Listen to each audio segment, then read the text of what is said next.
Can you hear me?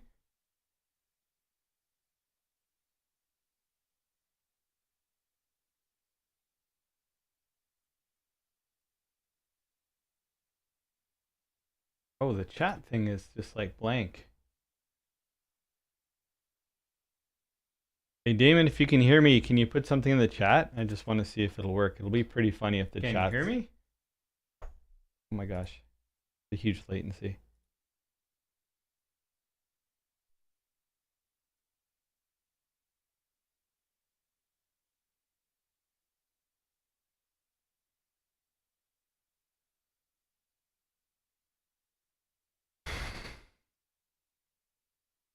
Oh, sign into the microphone.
Oh, sorry, Damon. Is there an echo now?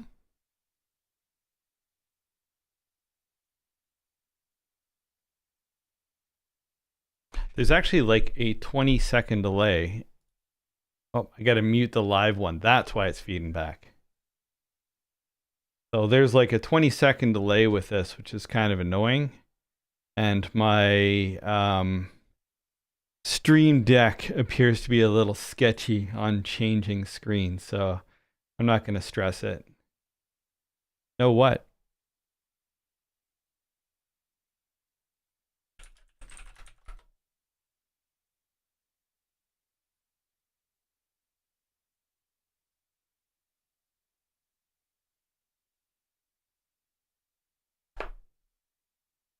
Stream Deck appears to be a little sketchy. Whoa, that is a hell of a lag, man. That's going to take a while to get over. I think I'm going to put the YouTube chat off to the side. Oh, perfect. Yeah, it's just because I was an idiot and left YouTube unmuted. So the one thing I don't know how I'm going to get around here. Oh, you know what I'm going to do? I have a really big display. I know what I'm going to do. I am going to take advantage of my display because I don't want to do this without actually being able to follow the chat. Otherwise, what's the point of live streaming? Okay, where's OBS? I'm going to put this. Okay, so the OBS says that's over there. I don't want that over there. It's going to be in the middle where everybody can see it. Make that big. And then, whoa, me around. Center that up. That is just Fusion. And then move the chat off to the side where only I can see it. Sweet. Only thing you're gonna have to remember is that the only the middle of the screen is actually viewable by everybody.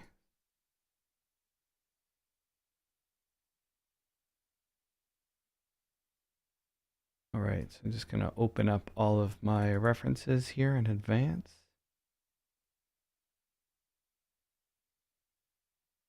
Can you make your face smaller or turn it off when Fusion is demoing? Oh, thank you. Yeah. Why is that so big for you? Oh, I think it's just simply a scale. Okay, let me make myself itty bitty. Way.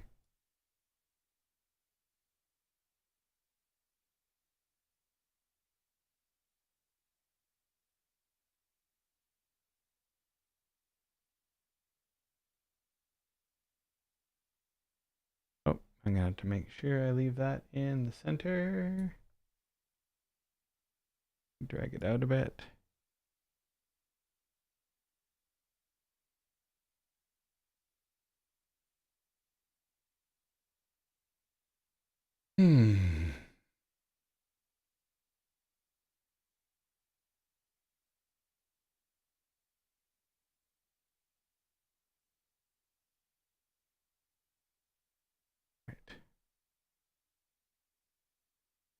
Oh, even smaller. Sorry, I didn't see that.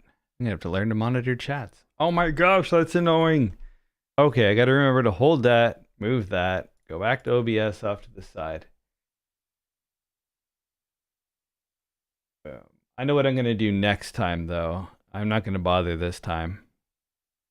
I'm going to create a window in Windows that tells me exactly where and what you guys can see and can't see. All right, so there is the badge. Document setup. Artboards.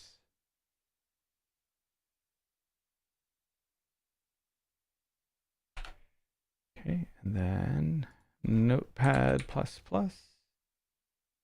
That has my notes on the size of Dredd badge, 120 by 86. All right, and then cool. I think everything is set up. How's my audio level? Is it too loud, too quiet?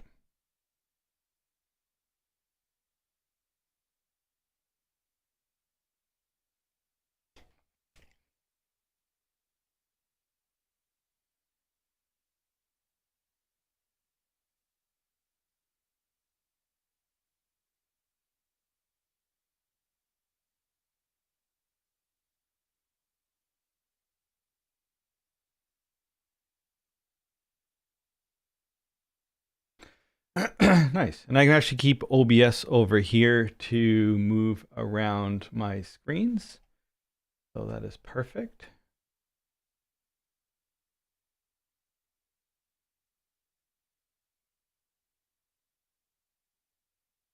There. So I should be able to move myself from left to right.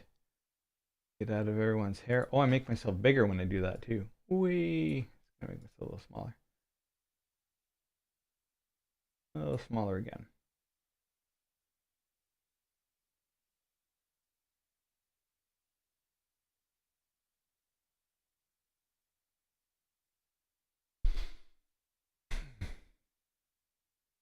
Oh yeah, thanks. This is a super directional mic. I should have been rolling around an RE20 or bringing up my TLM 103 because they're pretty omnidirectional. This microphone is just brutal for being directional. But it does help out because you can't hear my kids smashing around or nothing. Oh yeah, lower right is definitely better. I give my watermelon here. It's just that I want the option if it starts to cover anything. So go lower right to start.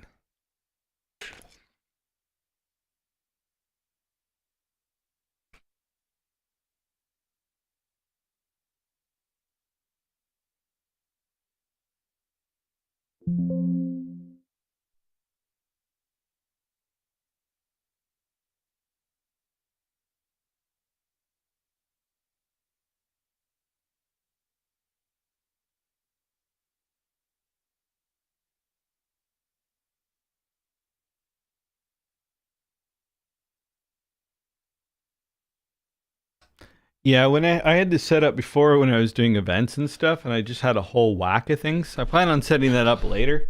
It's just for this one, it's been a year or two since I've done this, so quickest way to actually getting it up.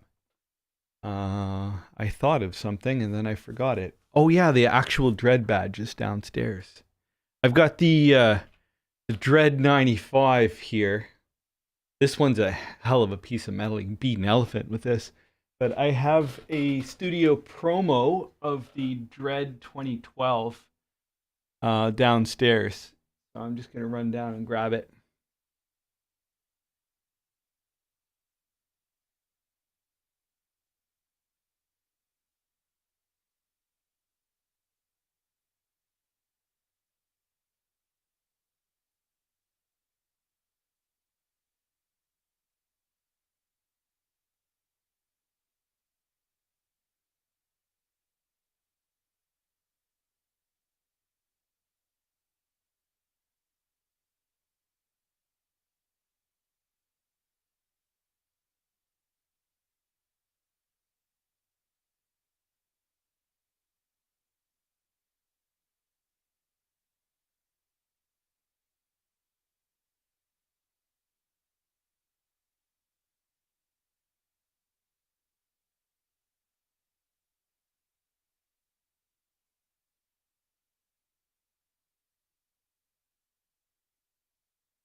Oh, which metal carts?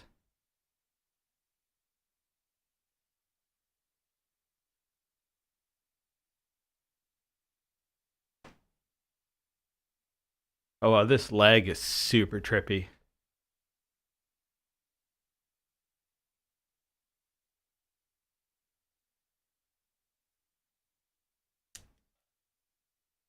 See that there? Barely.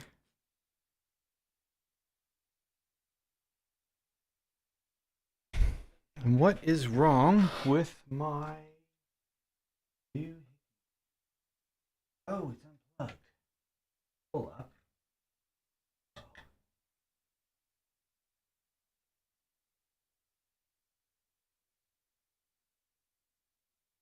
Oh my gosh, I have so many wires. Okay, this one goes to the lower computer.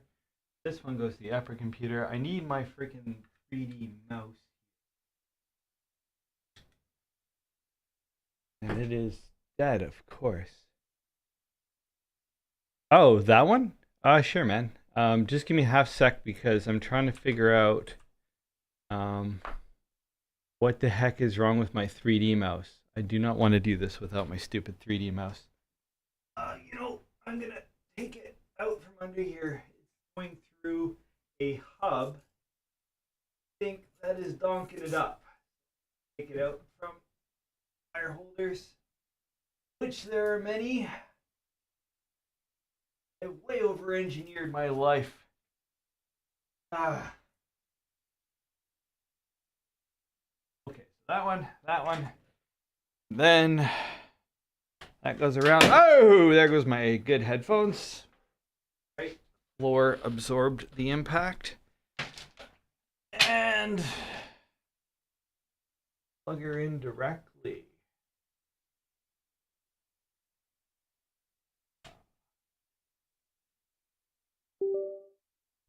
Oh, please, please, please. Let me open it.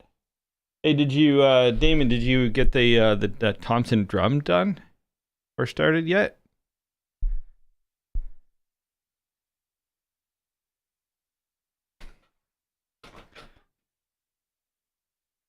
There we go. Yeah, this is going to be the base for the new Aliens Pulse rifle. Well, I guess it was the base for the old one, but I may have to actually revert to a lot of this.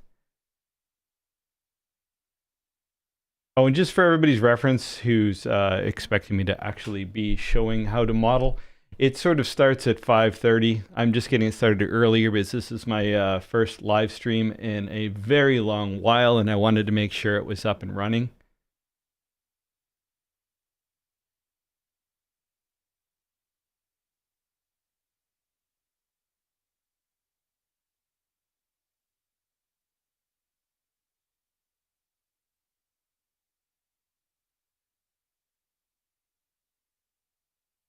So it will be officially starting in 20 minutes. Until then, as said here, it's just me faffing with wires.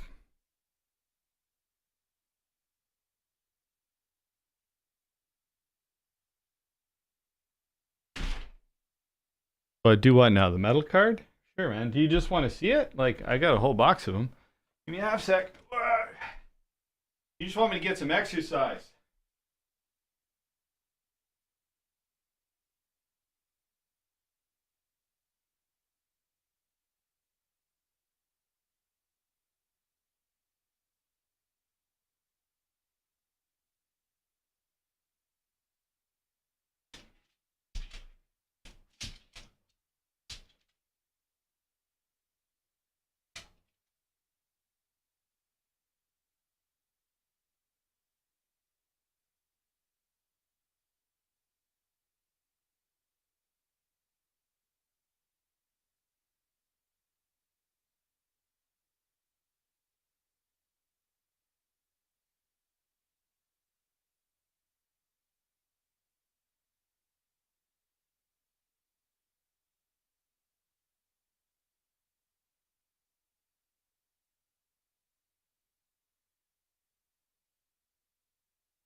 Oh,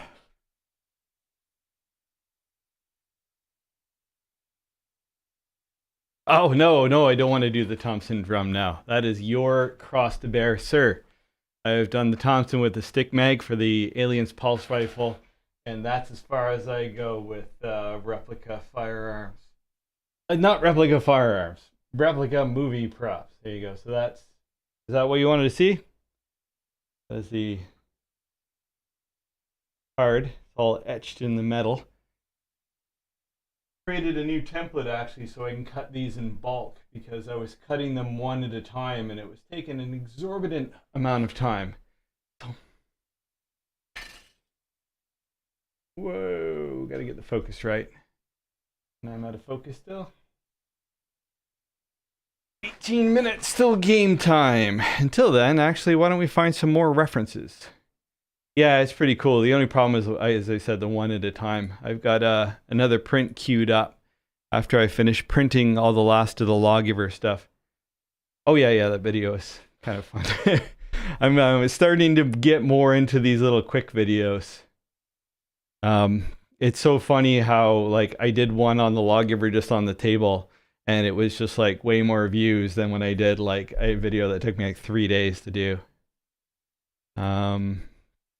Oh, I see what I got to do. I got to drag this in, whoop, in the new tab. And then, what can you guys see? Oh, you can just see me. There we go. Whoop, there's my tab. So, Lawgiver 2012 badge. See what kind of references we can find. I've already got a bunch of references, but while we're just hanging out, I found a font that was close. You'll see in Illustrator in a bit, but I wasn't able to find the exact font. I may mod it a bit, but I think it's fine. Hold on, what is fonts this guy using? Oh, I think it's the same font. Hold up. Where's my font? I have the letter E in here somewhere. Layers. Oh, they erase it? No, there it is. Oh, I'm in isolation mode. There we go. See if they use the same font I did. Bell.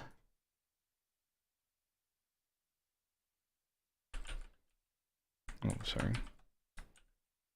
Oh yeah, they definitely use this font.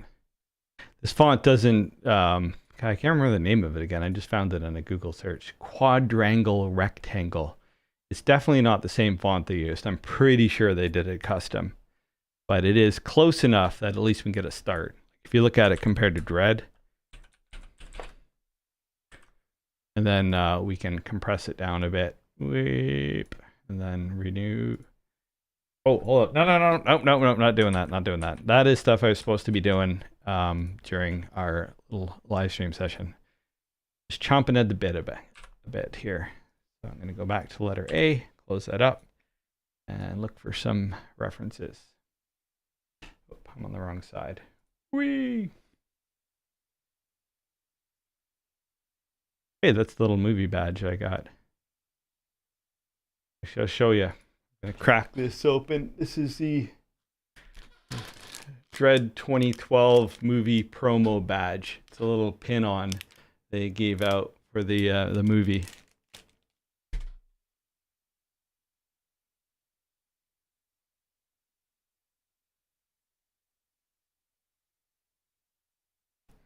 The thing too, a lot of these are people's interpretations of it, so it's a little hard. Like that looks legit, but that's definitely somebody's recreation. Actually, maybe a good base to start with. That's a beautiful job. Doing 2012 badge. Ah, never mind. I already got that one.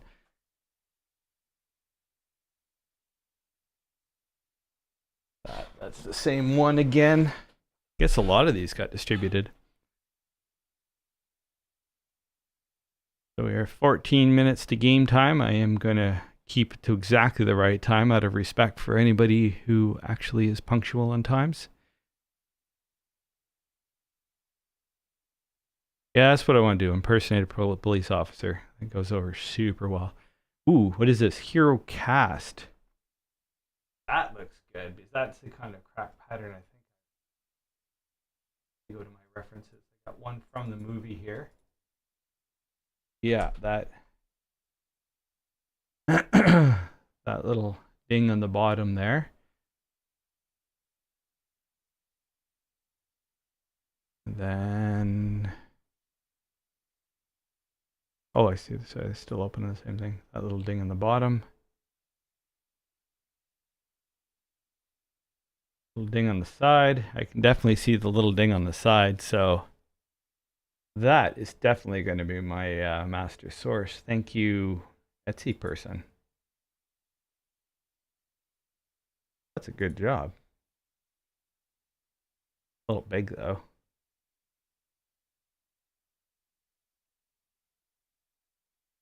I freaking hate WebP.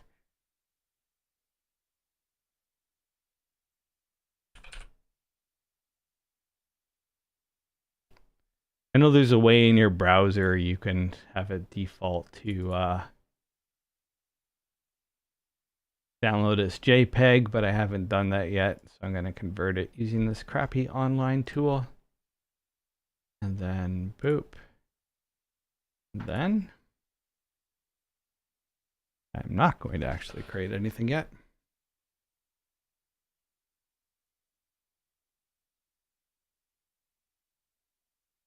I wonder if I've got anything I can putter on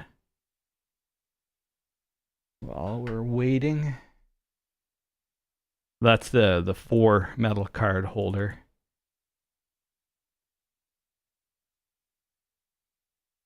So that way I can create a CNC job that can cut a block of them at the same time. The math is a bit annoying, but at least it's faster. Changing the cards takes quite a bit of time.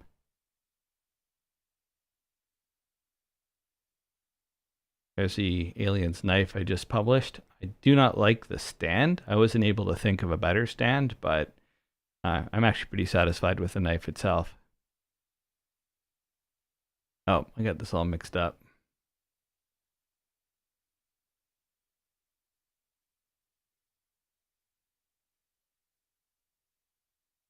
Sabers are one I'm coming back to soon as well. I still haven't finished Mace Windu's. But Ahsoka's done. That one I'm proud of. That one's pretty on screen. And it just takes an LGT drop-in kit, so it's super easy to actually make this into a whack-around saber.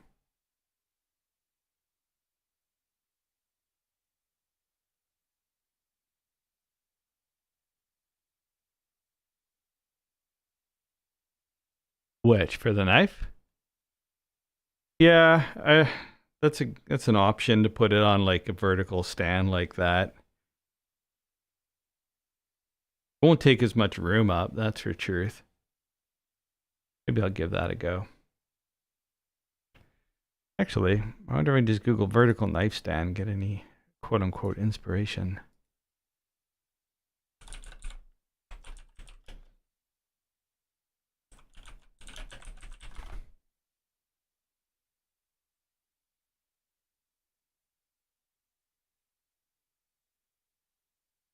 Oh, that's kind of pretty.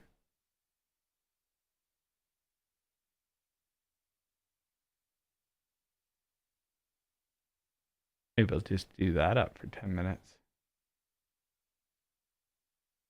I don't know if actually I like that with a tip going in. I mean, not a bad idea for a real knife, but for a 3D printed knife, the tips are rather soft.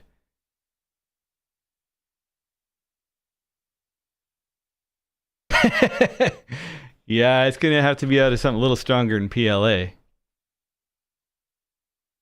Maybe print it out of nylon or something.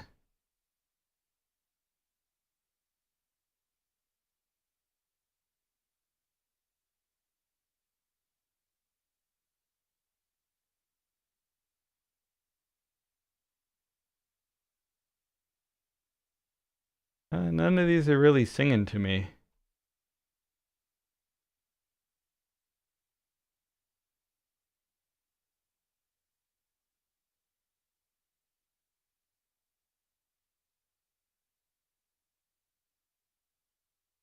This one keeps showing up a lot. But probably because it's AliExpress. I saw an Ali link for it, so there'll be 1,000 of them out there. Good old drop shipping.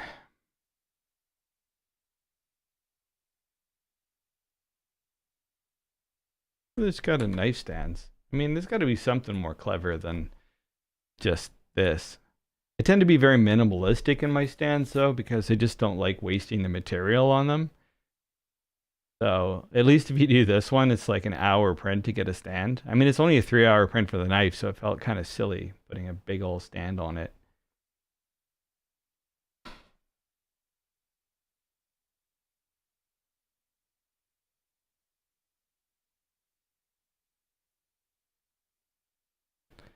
Let's see, props, Dredd, and Dredd 2012 badge.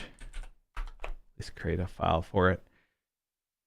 Yeah, the next thing I'm doing for Dredd is actually the gas grenade. I've done, we got a props, Dredd, oh, whoops, switch me around.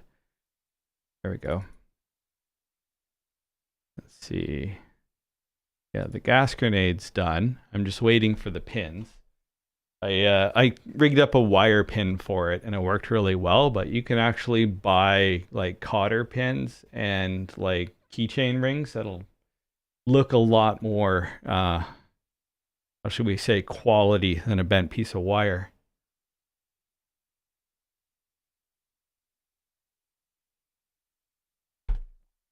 So I've been meaning to release it, but I ordered a bunch of different sizes of cotter pins just to figure out which one's the right one. I do like this one though, because it's got this plunger in it here that's spring loaded, and that tosses the handle pretty far.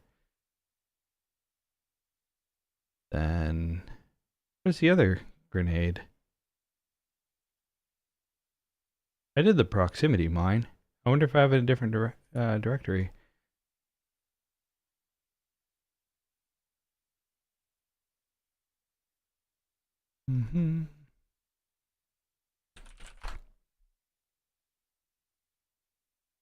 There it is. Oh, it's just under props.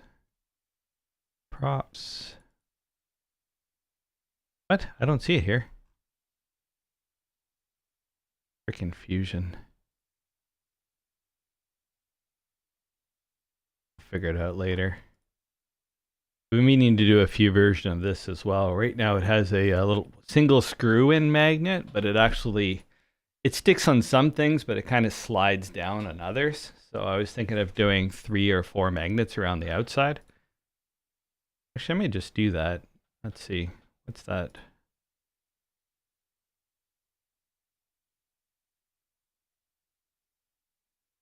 No, I don't think I have time in 5 minutes to do that. But anyway, I'm going to add 3 around the outside so it'll stick a little better. I also may try, like right now they're the magnets with a hole that you can screw on. That's what the hole is, so you can change it. But I don't really see the point of that because it actually has half the strength. So I'm probably just going to use a push-in and glue magnet.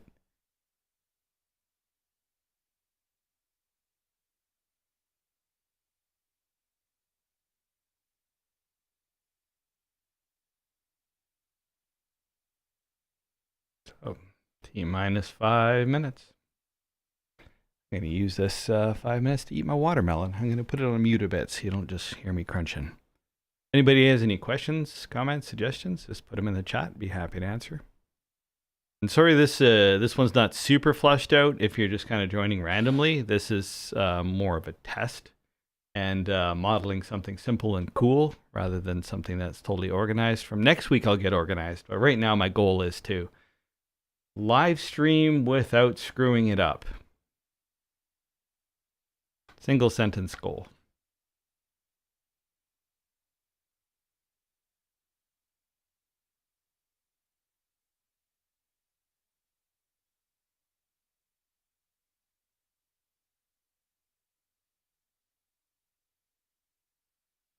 Oh my god, I totally forgot about Minecraft Steve. Articulated Minecraft character for my kids. The arms move and the legs move. And the head, of course. Actually did a whole bunch of weapons for him and stuff. Somewhere. I think they're probably in a different file.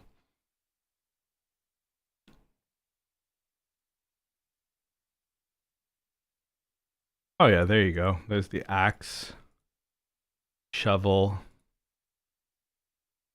and the janky ones there, the bow and the arrow.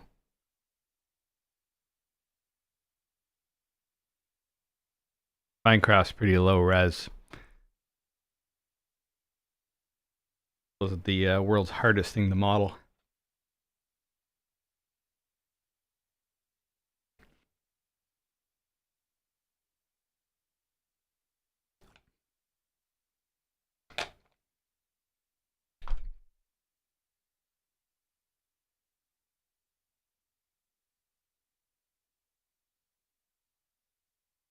Close this all up here. 3 minutes.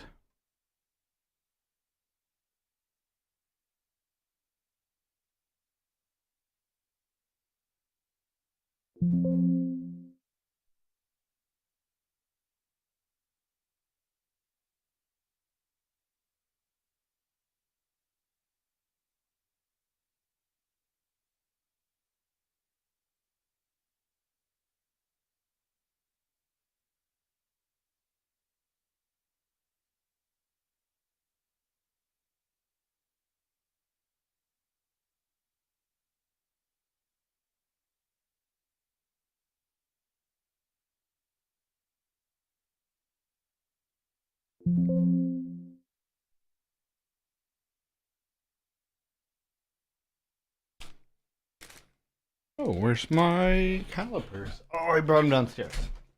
Just want to check one thing, BRB.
One minute.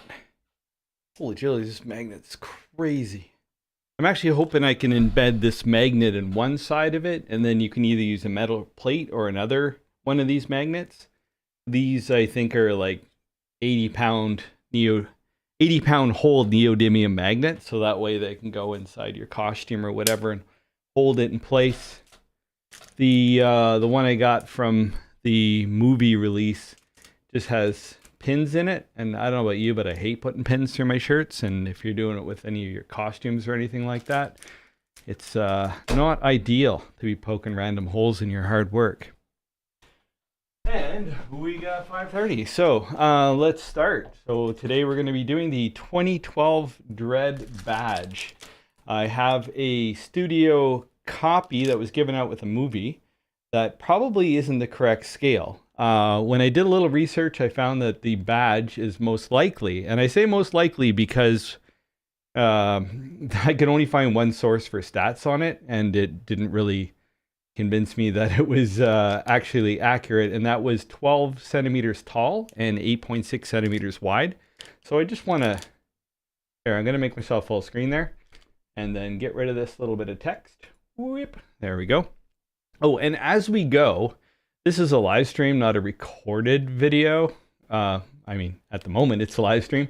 So if you have any questions, comments, suggestions, or if I run over anything and you don't get it, please just let me know. The stream is on a 20 to 30 second delay. So it'll take me 20 to 30 seconds to see your message, and then I'll just stop and get back to you. So first thing I want to do is take this, and give it a measure. And this one says it is, I don't know if you can read it, 78 tall and approximately 55 wide. Now, little research says, again, 12 by 8.6, which is great because looking at the screen and then looking at the size of this on my chest, there's absolutely no way this is 1-to-1 scale. This was just a free thin little promo. So if it was the correct one to the measurements I got, that would actually be a bad thing because then I probably got measurements wrong.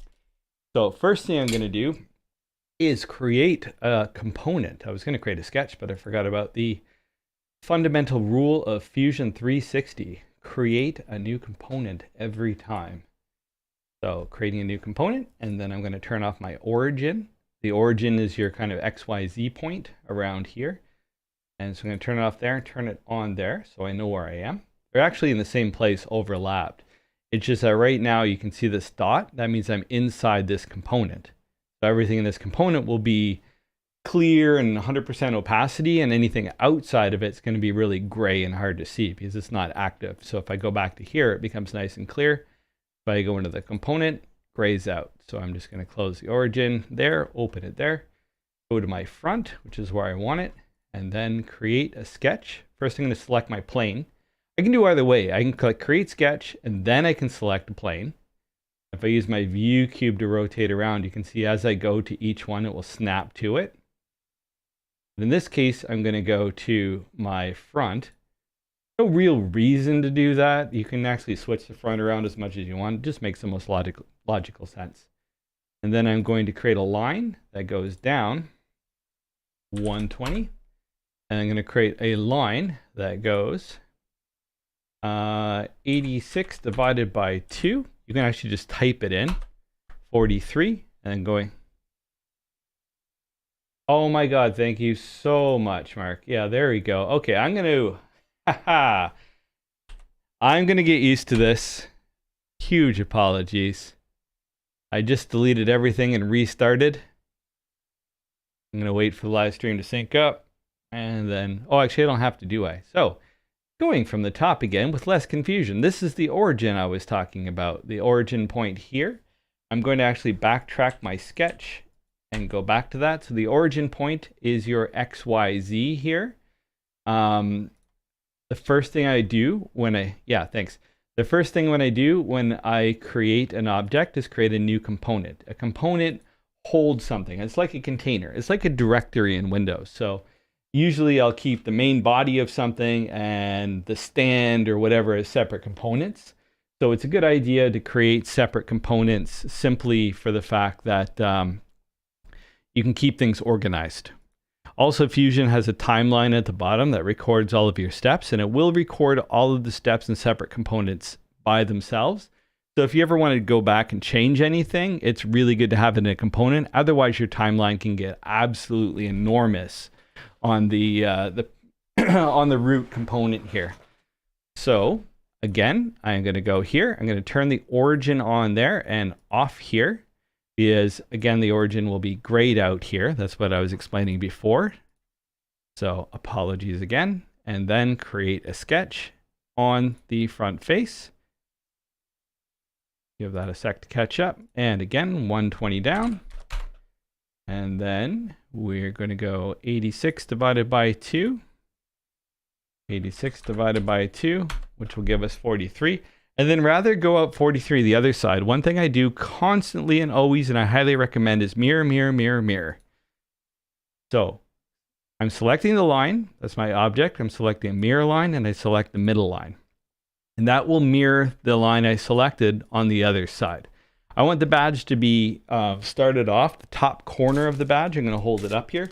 Top corner of the badge to be my top point. So therefore, I'm going halfway out one way, halfway out the other way. So I'm going to duplicate this line. And reason being, if later on I want to change how wide this is, I can simply change my math here, like 82. And then that change, actually, let me make it more dramatic. 10 divided by 2. And you can see here the other side moved in automatically. Since about 80% of this badge is going to be symmetrical, it's really good to work in mirroring. So that way you A, don't have to do your work twice, and B, if you adjust it later, you're not going to have to go back and forth. So now I have these two measurements. I'm finished with this sketch, and I'm going to go to Insert, Canvas. Canvas means image, and go to my reference images. Oh, that's the one I downloaded I thought was best. It may not be perfect, but it's a good place to start. And then we're going to expand this. Whoop. And then start it from the very top point. First, I'm going to check the width. It's a little bit wide. Now, there's going to be some photographic distortion on this. Oh, wow, this is almost exact. There's going to be a little bit of photographic distortion, which we're going to try to correct for as we go. That means all camera lenses create kind of a rounded image. So this may be a little distorted. So we'll figure that out later when we draw our lines. But this looks pretty good because here, if I go up, you can see that the horizontal width is almost exactly. And if I go down, you can see the vertical width is almost exact. So I'm not going to bother getting these points perfect since we are going to be modeling this. And then, boop, finish it up there. And on the second side, I have created an Illustrator file. Oh, this is mirrored, actually. I'm going to go back here. I'm going to go to Edit Feature, and I'm going to select Horizontal Mirroring, and then move it back a little bit there. That should make more sense. Oop. And then we're going to create another sketch on top of it over here. And so if I want to see what my sketches are, I've got here Sketch 1, Sketch 2. Not too useful, so I'm going to call this one Dimensions, and this one Outline. I'm going to turn off the Dimensions one and just work on the outline. I haven't even centered this. I do not care. I'm just looking for rough dimensions to start with. I am going to select it as a construction line to begin with. There are two types of lines in Fusion. There's your solid lines or objects even, and then your construction lines. Construction lines are for reference only and for connecting things, and they really have no volume when it comes to creating a 3D object. So if I may illustrate on this point here, if an object is enclosed, it becomes solid and it becomes something I can extrude. So if I select the middle here and select extrude, I can bring that up because that is an enclosed shape. There is no enclosure on construction lines because they're purely reference lines. So I'm going to edit sketch. And then I do want to ask quickly if everything's working well, if the audio is clear. Again, this is my first time live streaming in a very, very long time. And you can see I donked out at the beginning already. So I just want to check in with y'all and make sure it's good. I'm going to continue on while I wait for a response. And I'm going to type in 120, the exact same line I selected before, but this time it is a construction line. And then the second line I'm going to do, which may be a little counterintuitive, I'm not going to draw the angle. The reason for that is I want to be a little bit mathematical. Thank you very much, Damon. I want to be a little bit mathematical here. So I know 86 divided by 2 is 43, so I'm going to type in 43 on the top.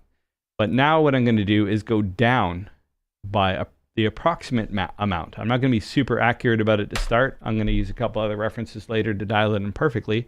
But 43 by 14 is, to me, is much better than going here and going 162 degrees. It's just, you know, both ways work, to be honest. I just like doing this. It makes it easier, especially when I'm doing my main shape and I want to make it a little longer or a little shorter. It's much easier to do that because degrees tend to work weird. Like example, I just give examples of everything. If I go here and I go 35 and then 153 degrees, oh, he says 135, there's that old Slexticia. Boop. And then I want to bring it up a tiny little bit. I may go like 152 and then it pulls it in as well as moving it kind of an unknown amount down. So you end up dealing with weird fractions. Whereas if you simply do this little triangle here, it is very, very easy to say, oh, actually, I want this to be 44. Boop. And then it moves. It's just easier to deal with. Experience on that one. That one's, forgive my French, but boned me quite a few times using angles and then having to adjust my model later, especially adjust it for technical things like inserts or screws. And then trying to adjust angles just completely messes it up. So the next thing I'm doing here is drawing a line down. And now an interesting point is you see this line is blue and this line is black. That means this line is fully constrained. I can't do anything with it. I can't move it. It is done because it has an origin point, another origin point, and 2 dimensions. There's nothing for it to do. This one is blue, meaning there's some way I can mess with it. In this case, I can swing it around. The Fusion tries to add these things called constraints automatically, which tells the program exactly what you want to do. But unfortunately, with something like this, because it's coming off of a bit of a weird angle from the other solid one, it's just going, yeah, we'll just do what we do. So what I can do here is add a constraint up in the constraints panel. And this one I'll add a horizontal vertical constraint. And you can see it moves slightly.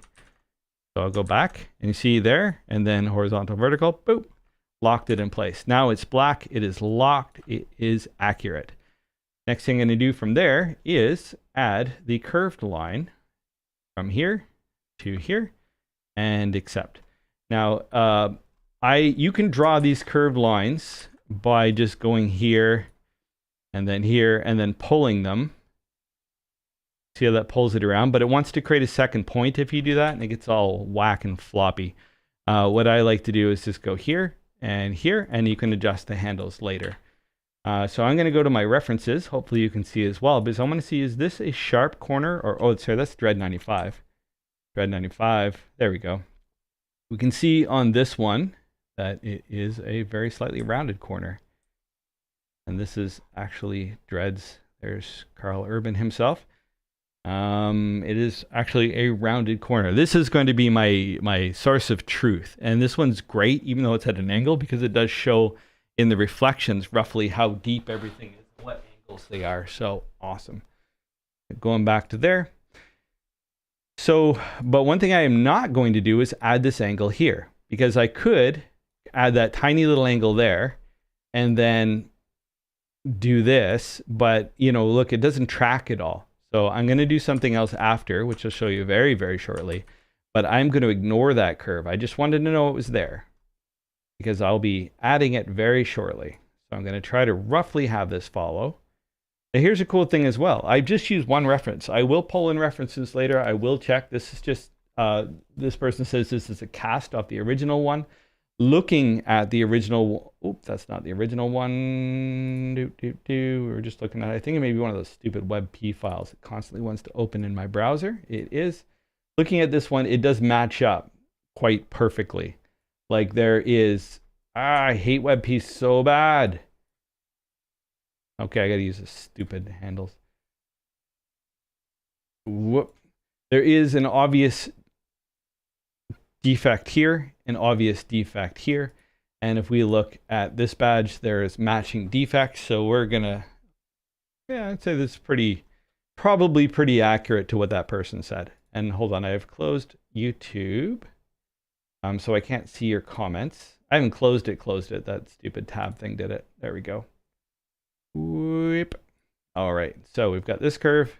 And now what we're gonna do is we are going to mirror this again, like we did before, from the middle line over to the side.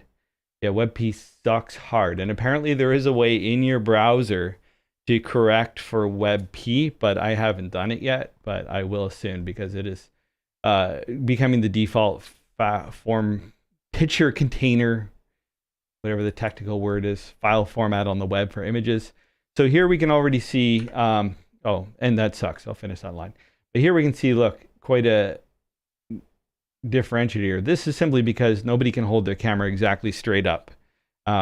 So we can actually average this. And this is where this method of not creating the angle comes into play, because we know this thing's 43 across. So we can pull this up to kind of an average of these two and not have to worry about the fact that if we had an angle there, we would be messing the dimensions up.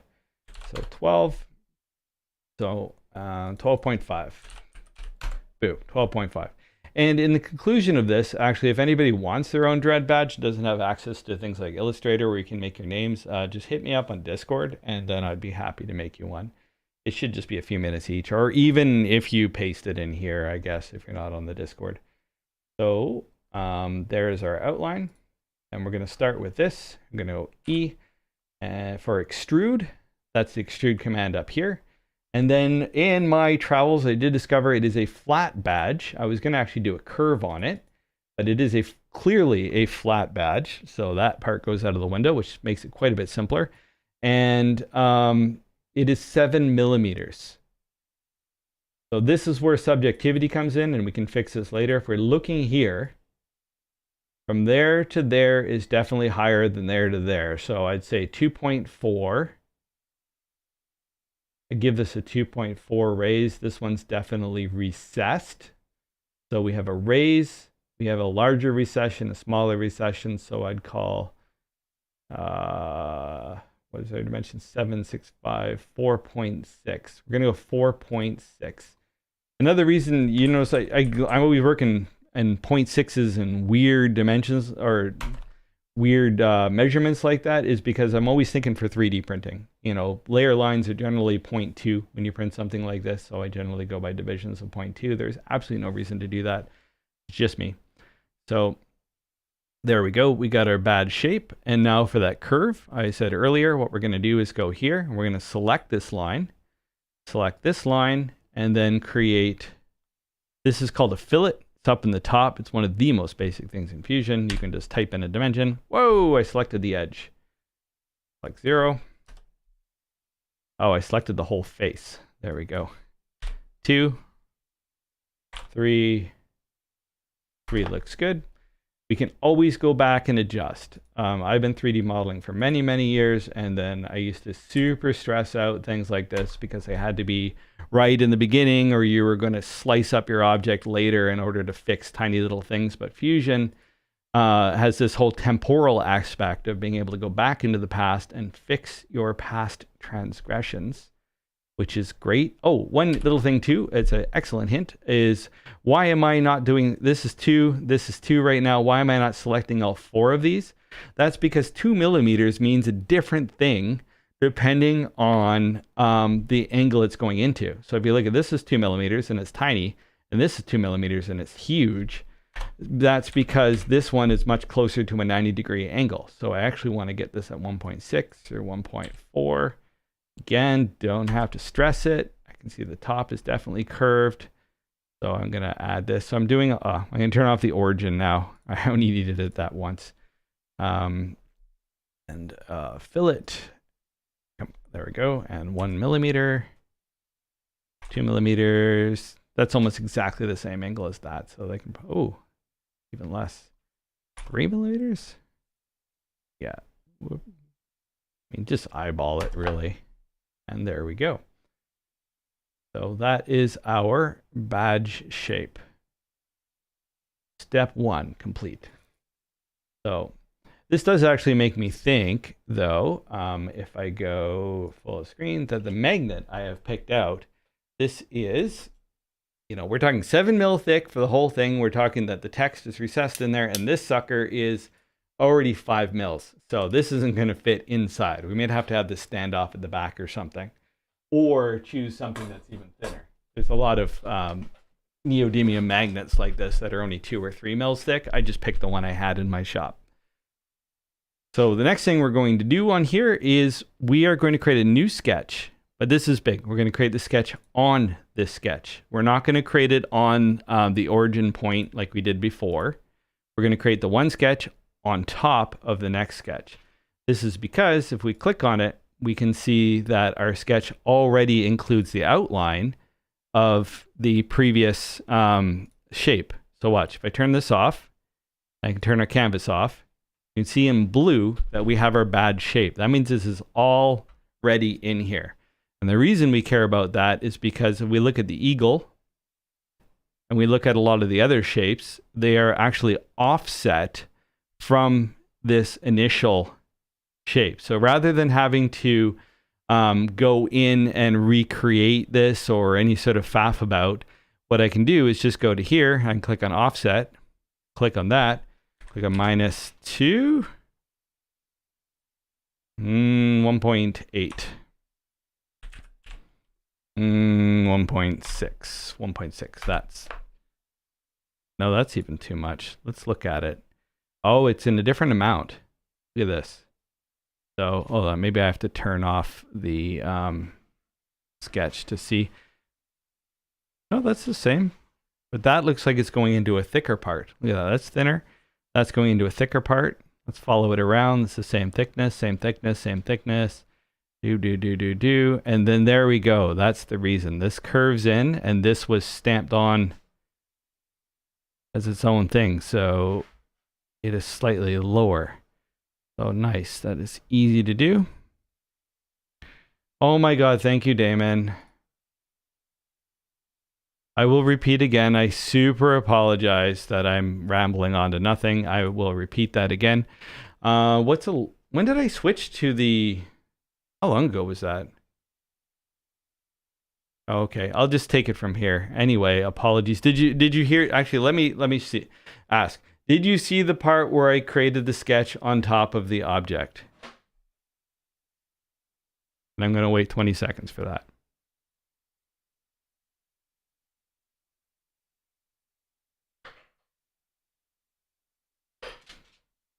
I got to find a way to get rid of this stupid lag. I'm still waiting for a response for that. Anyway, I'll actually then just, while waiting for a response, I'll just recreate that. So again, I'm going to add the object here, turn it back on, and I'm going to create the sketch on top of this object. I will actually stop sucking at this, hopefully at some point. It's kind of funny to be able to hit these buttons all the time to move around because I don't really see it, right? So I'm just kind of rambling on, assuming that everything I'm doing is correct. What I see is the YouTube thing that you see on a 20-30 second delay, but way off to the top. Sorry to keep you up there, DB. So again, going back to that, so we've created the shape, we've created a sketch on the shape, and now we're going to offset from this. I'm going to turn the body off, boop, and we're going to go minus 1.6. We know the dimension now. And then if I turn our canvas back on, that sort of matches what's here. So now what we're going to do is manually select these three, 1, 2, and 3, and then we're going to create an offset again. And this offset is going to be, looking at it, it's about 1.2. That looks about correct. And then we are going to delete this one. And you see the warning that popped up there? The warning saying right now, if I have a proper offset, I can keep moving it around as much as possible. But once I delete part of the offset, it is going to break the rest of it, and then they just become a shape unto itself. So this outline here, you see this has gone red. It's like, oh, that mirror has an issue. So I'm going to, sorry, I'm just laughing at the comments. Thank you. And then I'm just going to delete these little corners here, and then I am going to draw a line straight down. And then, but one thing to be careful of, it will snap. This isn't going to be 90 degrees. So what I'm going to do is go down below it, and it creates this parallel constraint automatically. And then I'm going to bring it back up until it connects. And so now it's connected at a true 90-degree angle. And we will add that curve back again later, this little curve here, after we've got the shape done. We'll do it the same way. So now this goes from a thicker to a thinner. So that's much more closely resembles the shape. So we're going to, oh, we don't even have to do that there. We can take this one, select that little bit, and we can mirror it. Oh, this is an interesting point too. We don't have a mirror line, but we do have the origin on. So we can click on the, oh, do I have the origin on? No, it's just coming up with that piece of the mirror. Hold on. He says confused. There we go. There's the origin. I'm going to turn that off. And now I'm going to create a middle line. I apologize for the confusion in language there. Usually you can mirror off an origin point. It's not a good idea to do, but you can. And sometimes it'll take it, sometimes it won't. But the 100% rule when you're mirroring is pick the middle of your object, any point, and draw a line from one end to the other end. It's almost like a start of many sketches, because then you know you have a exact center point for your sketch in order to create your mirror. You're like, well, that's the same thing. It's actually not the same thing. The origin point, sometimes you can move your sketches around. And if you move your sketches around, or move, because this sketch was created on an object, if we move that to the right a little bit, then the origin point would no longer be in the middle, and it would just mess up our mirror. And then that would cascade down through our file and create what's known as a huge mess, which I've ended up in many times. So instead, what I'm doing is creating a middle line that's through parts in the sketch. And now when I mirror, let me know if I'm being too verbose as well. I'm trying to explain my rationale as I go. So maybe too much for some people, just enough for others. I don't know you, you know you, so let me know. So there we go. We have a constrained object here, which is the inner part of the badge that is thicker on one part and thinner on another part, matching up. So now we're going to create, we're just going to take a look at this actually and see what we're going to create next. We've got the eagle. The order of operations is very important here because we're going to have to cut in and move things around. So we have to look at this from kind of a 3D modeler's perspective. We can push things down, we can bring things up. So what I see here is these are continuations of each other. This one I'm very curious about because this looks flat here, but you see a curve down here. I'm going to turn the sketch off. So you see, so is this one twisted into a curve, or is it just flat all the way through? Actually, now I look at it, it's flat all the way through. We're going to look at Dredd's badge himself and figure it out. So it looks like we got a sliced in one, a sliced in one, a sliced in one, a flat one. This is all part of the same thing. And then Dredd itself looks like it was just ka-chunked right in the middle. So let's take a look at Carl Urban's and then have a look. And then, yeah, this is why I like this one. You see all the reflections on it. So we know for sure that this is flat. These are raised. And so, which says to me that the eagle is definitely our next operation. And the next decision on top of that is, are we going to include it in this same sketch, or are we going to create a new sketch? Well, my spidey sense says to look again at Keith Urban's one. Carl Urban's. Oh my God, Keith Urban. Please don't hurt me. A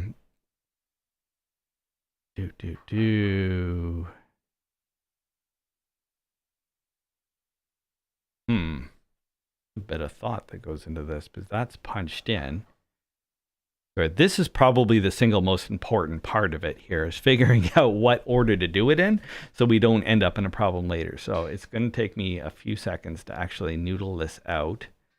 And it says to me that it should be a new sketch because we actually need to punch this in and then pull it out. Punch it in because this part is definitely recessed below this level. So this is going to be the end of our sketch. And we're going to call this one the punch in. I will call it something less stupid later. We're going to turn our body back on. But essentially that's what we're going to do here. We're going to punch this in a bit. -2. And then we're going to have another look at our source. This is a repro, but it's definitely a good one. That looks about 2. That looks lower than that. So we're probably not going to go wrong with 2.4. Often what I do later is like, you know, you're like, yeah, it's off. But studios will use lenses like 50 mils, etc., to do the film. We can actually figure out that distortion at a later time. And then we can go into the render, and the render will then change it to perspective view, like a camera would take. And then from there, we can screen match it. So if I go to my view, camera, it is a perspective camera. This is the orthographic camera that we were looking at before. This means flat is always flat. It's kind of visually weird. And then we go here to camera, perspective camera, and now it's what a camera sees. And then we can go into our scene setup, and then we can actually add the different focal lengths. So what I'll do is sort of match up where it is in the shot and pick a focal length like 50 millimeters, which adds that distortion back onto it. And then we can look at the shadows, like literally recreate the light and go, oh, okay, this was on, that was off. So, and these are sins we can correct later, because if we're like, hey, you know, it should have been a little deeper, and we can go back here and we can select a different measurement. Like, hey, the badge should have been thicker. We can go back here, edit feature, make the badge thicker. Seriously, Fusion is the cat's ass and the bee's knees of 3D modeling programs for props. This is a whole new world of awesome. So we're going to turn this back on, and now we're going to create a sketch on this surface. So now we've created a sketch on the surface of a sketch of a surface. Because first we went up, created a sketch on that. We went down and created a sketch on that. And I'm going to show you why that is absolutely amazing in just a second. Or even right now, why not? Here, I'll just create a line on here, just a random shape. Boop, boop, boop. Finish that sketch. And then extrude that by 5 millimeters. And this is why this is such a great practice, especially for things like props, because look at where this is. If I turn the canvas off, everything is correct. But what if I decided that this shape is wrong, you know, in here? Well, I can go back to this, and then I can change this to 42. And then, oh, we've got one little issue here. And actually, let me, first off, often this works well. I'm going to be stopping every now and then because there's exceptions to rules. If all of the sketch, 1, 2, 3 design, I don't know, you do you. Well, all these programs work pretty well, but Fusion 360 for mechanical designs, things like that are amazing. Like, if I may just digress for half a second, where's the lawgiver? Since we're on Dredd. If anybody knows the lawgiver I've been sharing, let me just search. This is what it looks like in Fusion. That is the incorrect model. It would be in Props, Dredd Fix 2. There's so many versions of this now because I've remodeled this thing, redesigned it over and over and over and over. And then, yeah, this thing's fully mechanical, electronic. Like, this is something that if you did in a program that didn't have a temporal design to it, you would die really quick because there's all the electronics that go inside this thing. If I turn off the top, and then I constantly changing what screws, what size of speakers, etc. And every time I do, the entire dimension of everything changes over and over again. And oh, I actually, what Glock 17? I actually have a model for a Airsoft Glock 17. Hook up with me after and I'll share it with you. It's for the Airsoft Glock 17 Gen 4. I managed to get the files for the Gen 3 and modded them for a Gen 4. They're actually in here somewhere. Actually, to do this, I did a 2-spec Glock 17. I am digressing, so I'll get back to it in a half second.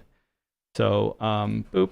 So, let me go back to the badge. But essentially, you can get insane levels of complexity out of a program like this, and then go back and fix it.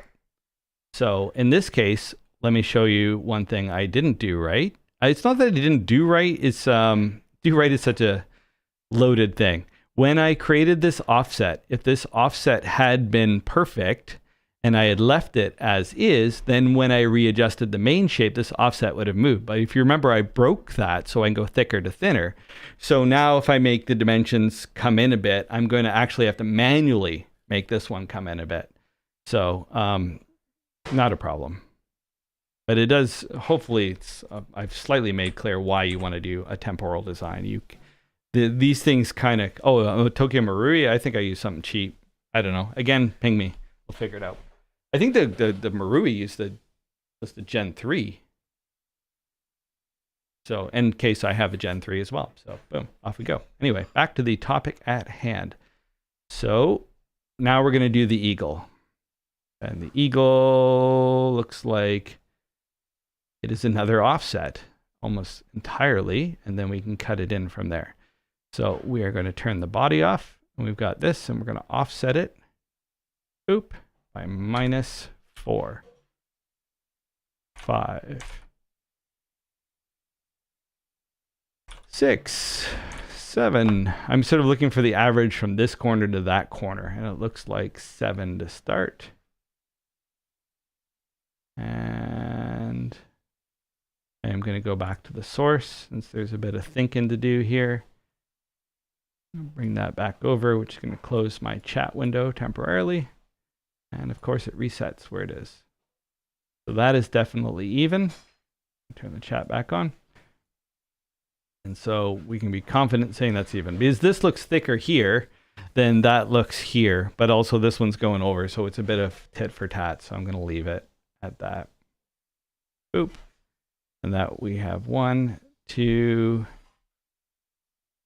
Then again, I'm going to break this one because I'm drawing the eagle shape in it. Hold on, is that the same? That is the same. I'm going to unbreak it. Back you go. There, you're offset. And then that's the outline. That's pretty good.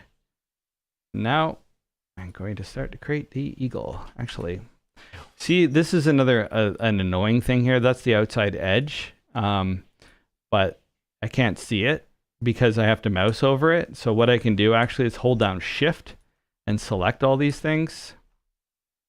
And then I click P for project. Oh, and it's going to deselect it again. Is it? Why are you deselecting it? Oh, because it's from the top. Sorry. You go back. Sometimes I don't know how much minutia to explain things. Essentially, I'm projecting something, but the sketch was created on it.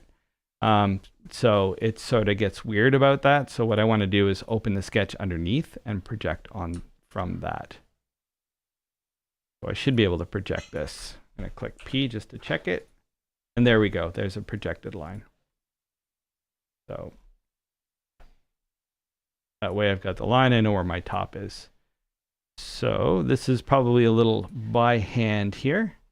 Take it from the corner down to here. I'm going to look at how far offset these are. 19. I'm adding construction lines, and I'm only working in one side to start with. This is important. So there's the first line. I'm going to try to find my knowns. In this case, things I can mirror. So I want to mirror that. I want to mirror this.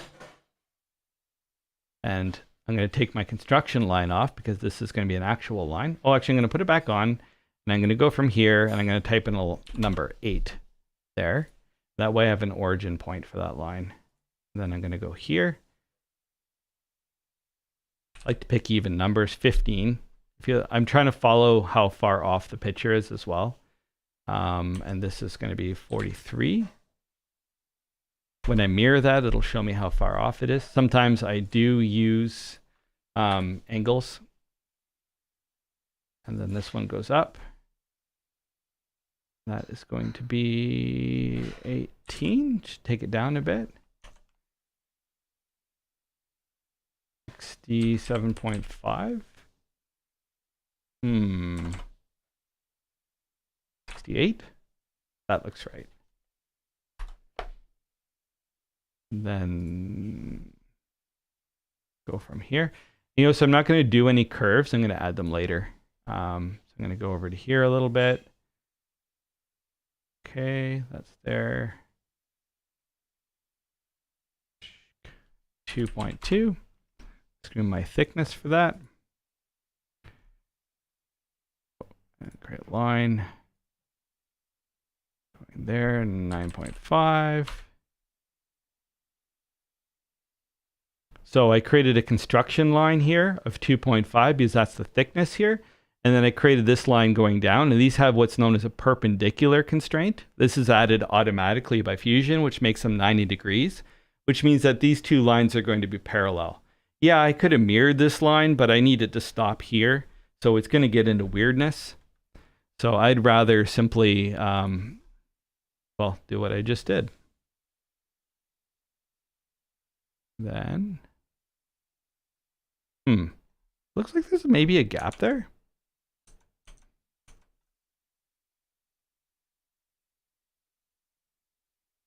I think it's just shadow. I think it's just coloring. So I'm going to go right to the edge. And then the only thing I need here is the angle. So I'm going to go bloop into there. Actually, I don't want the angle. Oh, warning, no angle. Escape. There you go. There's a reason for that. And I'm not even going to set a dimension. I'm going to set it somewhere random on purpose. I want no constraint because this line should be parallel to that line. So I can go that, and then I click the parallel constraint, boop, and that's going to bring it to where it should be automatically. That's looking pretty good. And see that angle and that angle are slightly off, and I can see this and this are slightly off too. So I can go 42, and look, that's going to adjust everything. Again, 42. So, boom. That looks way more on. And then this one is probably 10. This is getting a little farther off. There. Now I'm going to do something I should have done a long time ago, is save. Fusion 360 is pretty reliable, but any program is kind of shit over time. So save your work. I mean, that's sort of like the generic advice for all computers, always. So now I'm going to select the 4 lines I created that are the same on both sides, and I'm going to mirror them. Oh, I didn't create my mirror line. What I said before, create a mirror line from the top, somewhere that's known, to somewhere that's known. It doesn't have to be the absolute bottom, as long as it's 2 points you know are going to stay in the middle of this particular sketch. And I'm going to select 1, 2, 3, 4. And I'm just going to ask, again, it's 30-second delay, but anybody got any questions, suggestions, anything is not clear, please let me know in the chat. Otherwise, I'm just going to assume that it is understandable. And that is interesting. They are not mirrored. Ooh. Okay, well, that's totally fine. I'm going to... Oh, is it totally fine? Or is... Oh, that's from the freaking photographic distortion. It is even. Photographic distortion is super weird. I should show you guys my Xena sword sometime when I got the lens wrong on the camera and the center jewel was like a foot across. I've laughed so hard. So there is a thought here that maybe it is, maybe it isn't. I'm going to pick something else and I'm going to open it.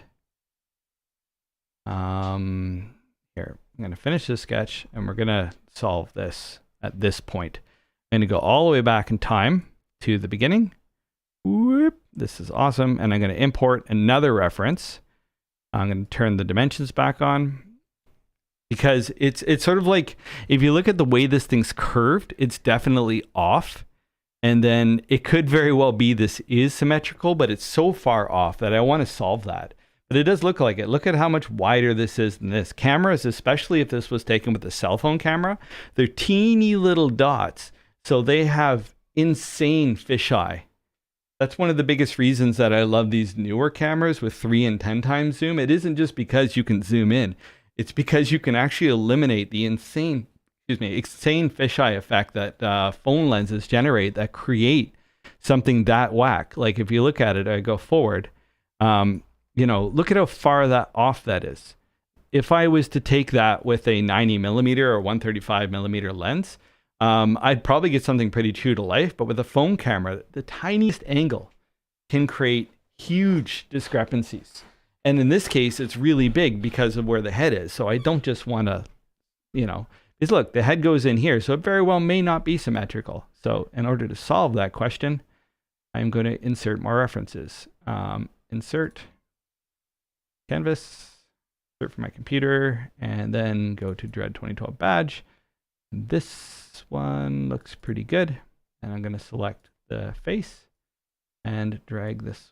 Hold on, this is not the same one. No, it's definitely not the same one. Why are these all coming in backwards? Whip. I'm going to go over top. Whoa, look at how different that is. Okay, I'm going to go into our canvases and turn off our original canvas. At least the dimensions and the perspective seem like bang on. That's good. And this one looks like a more professional picture. So if I go all the way forward in time now, whoop, check it out. We now have an overlay on the second badge showing that almost for sure it is actually not symmetrical. Well, isn't that a thing? Interesting. Which shows that actually we possibly made a mistake, because here we had this one thicker. Oh, this and this the same thickness.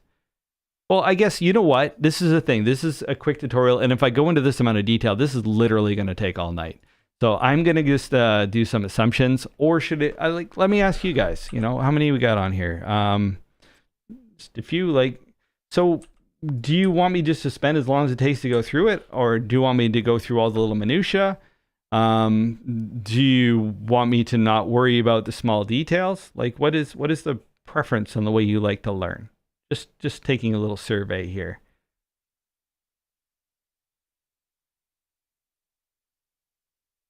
I'm just going to keep drawing this while I wait for responses.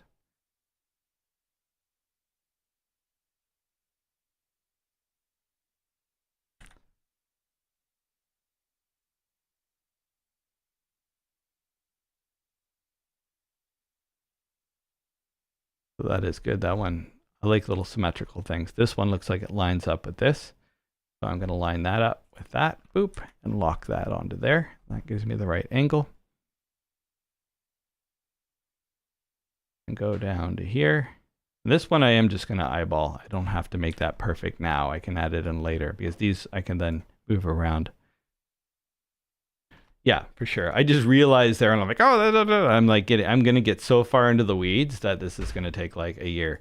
So fully. Yeah, there's always things. And it's like always this because of this and that because of that. And then it's like you could really kill a whole night on a simple model if you go into the details. So I am now actually sort of just sketching this out. I shouldn't be sketching it that fast. I'm going to delete it. I'm just yakking, which is fine. More,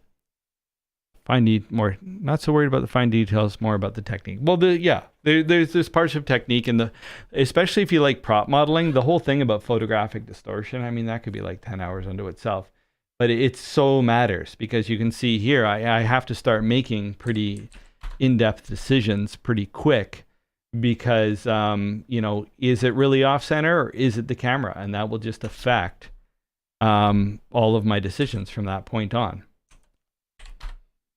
So I've added the line here where it's going in. So I'm adding a bit of math to this rather than just drawing lines on. I don't like to just freehand because I know later on I'm going to have to go back and correct a lot of this.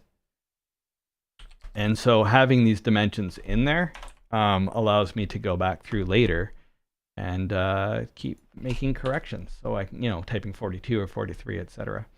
So on this one, this is how I'm going to get my dimension for this. I'm going to create this at, I think it was 2.4. These are for sure the same, 2.5. 2.5. So yeah, I'm going to speed up a little bit just to get this done now, but I'm still going to explain as I go. I'm going to try to like walk and chew gum a little more. 8, and then connect that to there, and that a little down to there. And then this one is actually a little up, 7.3. Oh, sorry, this would be 7.3, 7.3. Bring that in a little bit. This is where actually adding these dimensions. This one I don't mind whistling around, but because these ones, they're all kind of dependent on each other, I'm being fairly careful and judicious in making sure they're dimensioned so I don't end up with a lot of subjectivity later. 7.2. Then this one can go way up to there. And this one's, I'm not going to dimension because I'm going to make this one parallel to this one, which will bring it up. And then I can dimension it now at 16. Nope. I'm actually really trying to look at, you know, see this one's a little up, this one's a little down. So this is going to be 7, not 7.2. And that, you know, these are little things to tweak later. This one can just keep going off because this one is now this one. And I am actually thinking that this would be thinner because they're trying to make sure the eagle head looks parallel. Yeah, it's definitely a little thinner. Now I look at it. Yeah, this one is right. That one's probably a tiny bit thinner than that. Okay. I think I made it a little thinner. No. 6.8. Boop. There we go. And this one will be parallel. Here's my parallel constraint to this.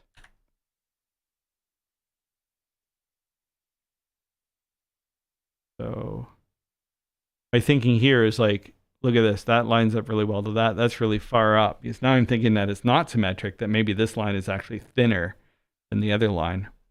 So I'm going to go up a little bit. Yeah, this will go really fast, actually, very shortly. It may seem like this is sort of like a lot of things in projects and making. You know, you always want to make sure your wood's square before you start cutting, doing that first cut. Otherwise, all your problems are going to progressively cascade till you've totally messed up what you're trying to do. So same thing here. You want to make sure you're getting more accurate, and then you can get sloppier as you go on. So this looks like we have a pretty good approximation of the main body of the eagle, actually. So I'm liking that. And then line. I am going to eyeball this particular line. And then mirror that.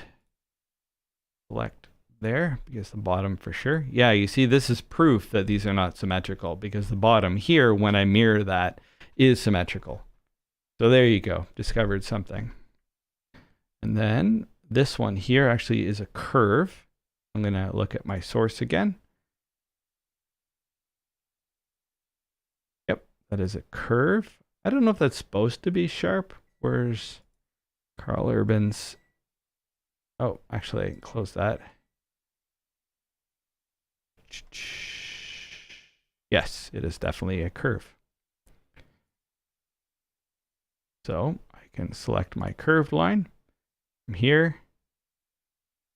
There's a bit of thought in this as well. You don't want to add, you want to add the minimum number of curves you can. Otherwise, you're going to end up boning yourself later when you have to adjust many, many little handles. And these are all just winged. I mean, you can add dimensions to them. And here obviously is the beak, so it's going to be sharper. So what we can do is, see, rounder, sharper. And then don't worry that that one is like that. Pull it up. And then I am actually going to bring the image. I'm going to need to see the original image. I'm going to bring it up on another window that you can't see. This is looking pretty close with the exception of the hook. That comes into a hook. That is definitely down a little, up a little. It's looking very, very, a little bulgier.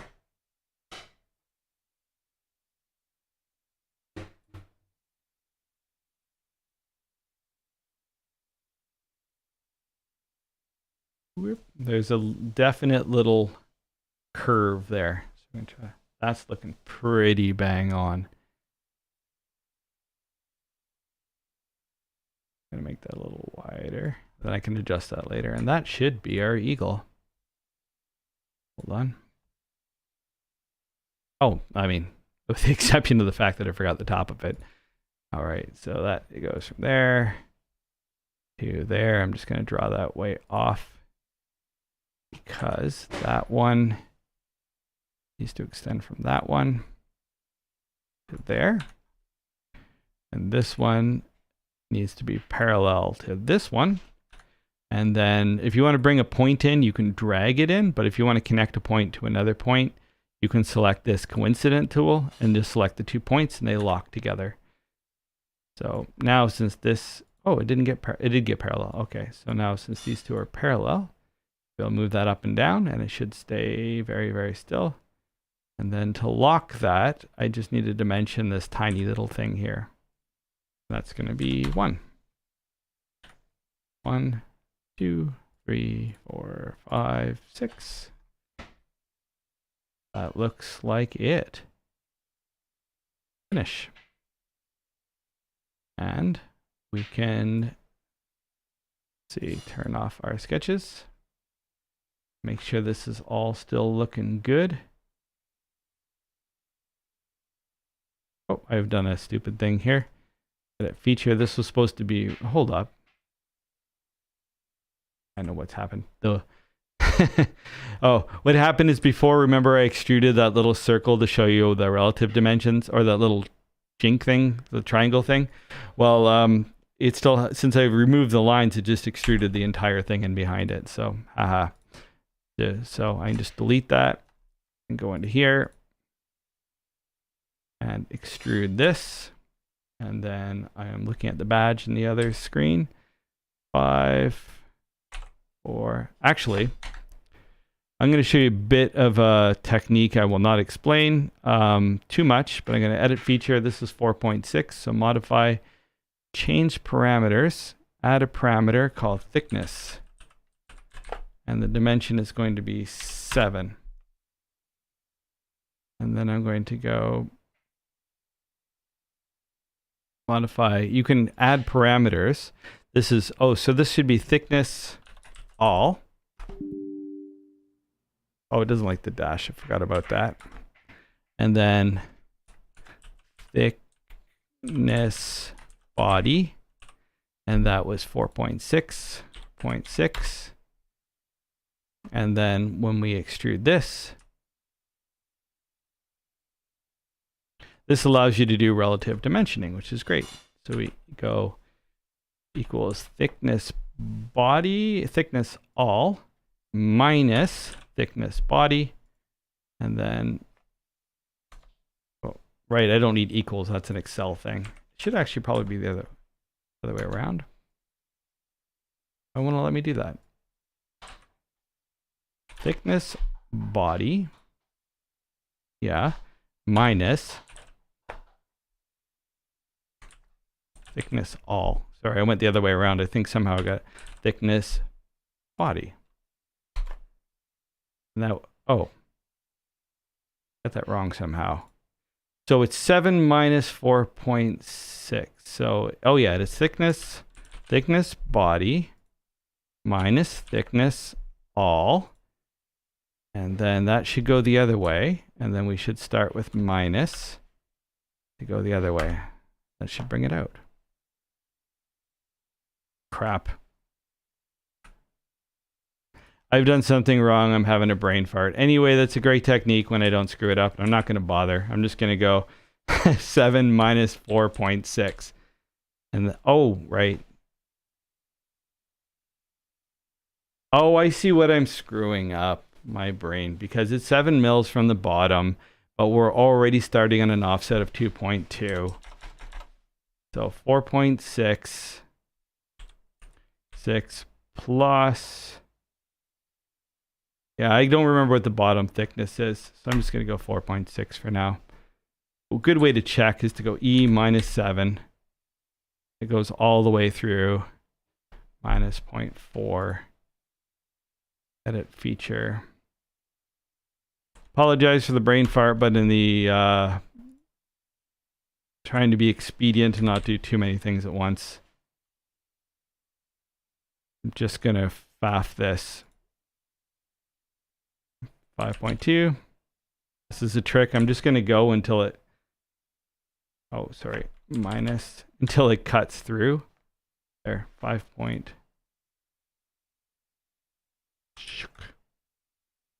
E minus 7.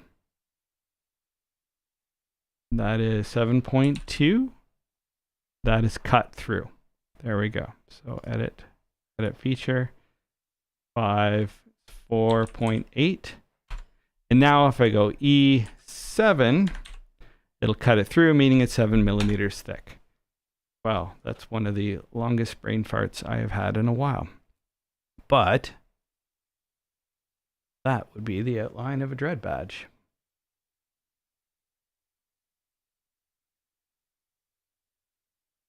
I'm just doing a think because there are 2 parts that we can do next. The shield or these curved lines.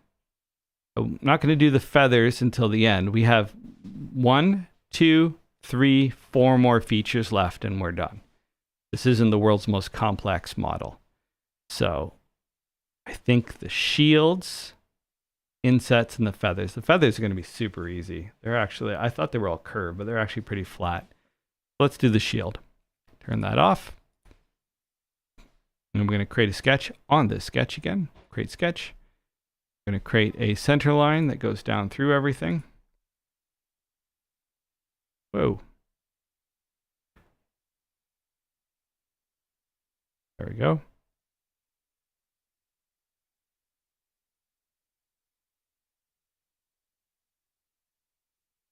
Oh, geez. Here's something funny. as I'm moving around, I'm noticing everything's slightly off. See that, how that's weird? That's because my camera, when I went before, is still on. Remember I was showing you I went from orthographic to perspective for the camera thing? I forgot to turn it back to orthographic. Boop, there we go. Perspective camera is great for viewing it, but is absolute crap for modeling, because as you zoom in, everything's going to change according to the lens you set. So if you see here now, that dot's in the center. So if you ever end up in that strange situation where everything's not quite lining up, make sure you check your camera. There. That makes sense. The shield should be nice and easy. I'm going to go from the top point here. I'm going to create a dimension. This is, oh, I have to do a cut in for this as well. I'm going to actually do this as part of the same feature. 26.7. I'm going to do two things at once here and do this little cut in as well. So I'm going to take that off. I'm going to go in. That's about 13. Not exactly 13. Actually, I'm going to not make that not 13. Boop. That looks like it's at an angle. It is at an angle. That's not as high as that. So, okay, fair enough. It's going to click. Then I'm going to continue this to here. Click. That is parallel to that. And then I'm going to use this to go coincident. And then I should be able to move this down and up like this. And it should stay pretty lined up. So perfect. Then I can go do the same thing here. You can see here, this is a little bit more off than I'd like. I'm actually going to go through later. I've decided now I want to get to end game because we've hit the 1 hour point. And my goal was to get this done in an hour and a half, which we are well on track for. And so I am going to just ignore little things at this point. And go up to the top there, and then make that one parallel to that. And then these should be nice and adjustable. Perfect. And now the shield itself. The shield itself is a bit of an angle. Let's just draw it randomly, and we'll lock it to a dimension in a bit. And it is 100% at an angle. Perfect. So I'm just going to go here. Now this is an interesting one. I can drag it and lock to here. I'm going to hit enter twice, and that's going to create a dimension. So now I go 1.2 to make it a little more logical. And move it down. See how they're moving together? They're now locked together, and I'm going to make them parallel to each other as well. Oop. And then now these two are linked together. So later on when I go and correct this, everything should correct pretty much by itself. I'm going to go down to there. Oops, I'm still on that. And this is going to go to there. Then I want to do a quick check with a mirror and make sure this is symmetrical as well. Oh, that is so interesting. They're not actually symmetrical as it goes down. Now, remember, a lot of these things are handmade as well. You know, when you're going through and modeling these props, a lot of the time, like, no, it needs to be symmetrical. But remember, a lot of these times, these things were cut by hand. Or, you know, on machining that they don't care a lot of the times when they make props. They just want it done. So, yeah, look at this. See, the bottom is perfectly lined up, but the top is off. And here's when you get to your subjectivity again as a creator. Do you actually want to make it how the prop designers did it? Or do you want to make it symmetrical because you're anal about symmetrical? I, myself, I'm just going to say, look, I've got to the last three. I don't care so much about dimensions. If theirs is going to be off, mine's going to be off. I'm going to try to keep it like here, where it's definitely parallel, keep dimensions on it. But now I can get a little more loosey-goosey about things. Now I'm getting near the end. And then same with here. I'm sure these aren't like properly measured. So I'm just going to go create that one. And then create actually a second one. I was going to offset it, but it needs to be down there. So I'm going to go up. Actually, that doesn't go through there, so I'm not going to bother. And just go up a little bit. I'm going to worry about the heights of those lines when I actually do the Dredd bit. I'm not going to create the defects. The defects are going to be something I'll add in after. There we go. These are nice and fast. That's not the correct angle, so I'm going to move that down. Oh, it's locked to the center point. Locked to the center point means, look, the center of this line is down here. It's added that little triangle. So it sometimes gets annoying when it gets close because it will snap to. You can turn off the snap to, or the other option is just to go a little further off and then drag it close again, and it won't snap to it nearly as aggressively. And then there. And then I'm just going to make all of these parallel to each other. That parallel to that, that parallel to that, and that. Oh, they already are parallel to each other. I'm going to attempt to make this parallel to this. Oh, they're farther off, so it doesn't matter. They don't have to be parallel to each other. There, so that's up. Drag those up. That is looking pretty much like that. Now I can draw a line above it. Oh, sorry, I got a comment there. It was half covered.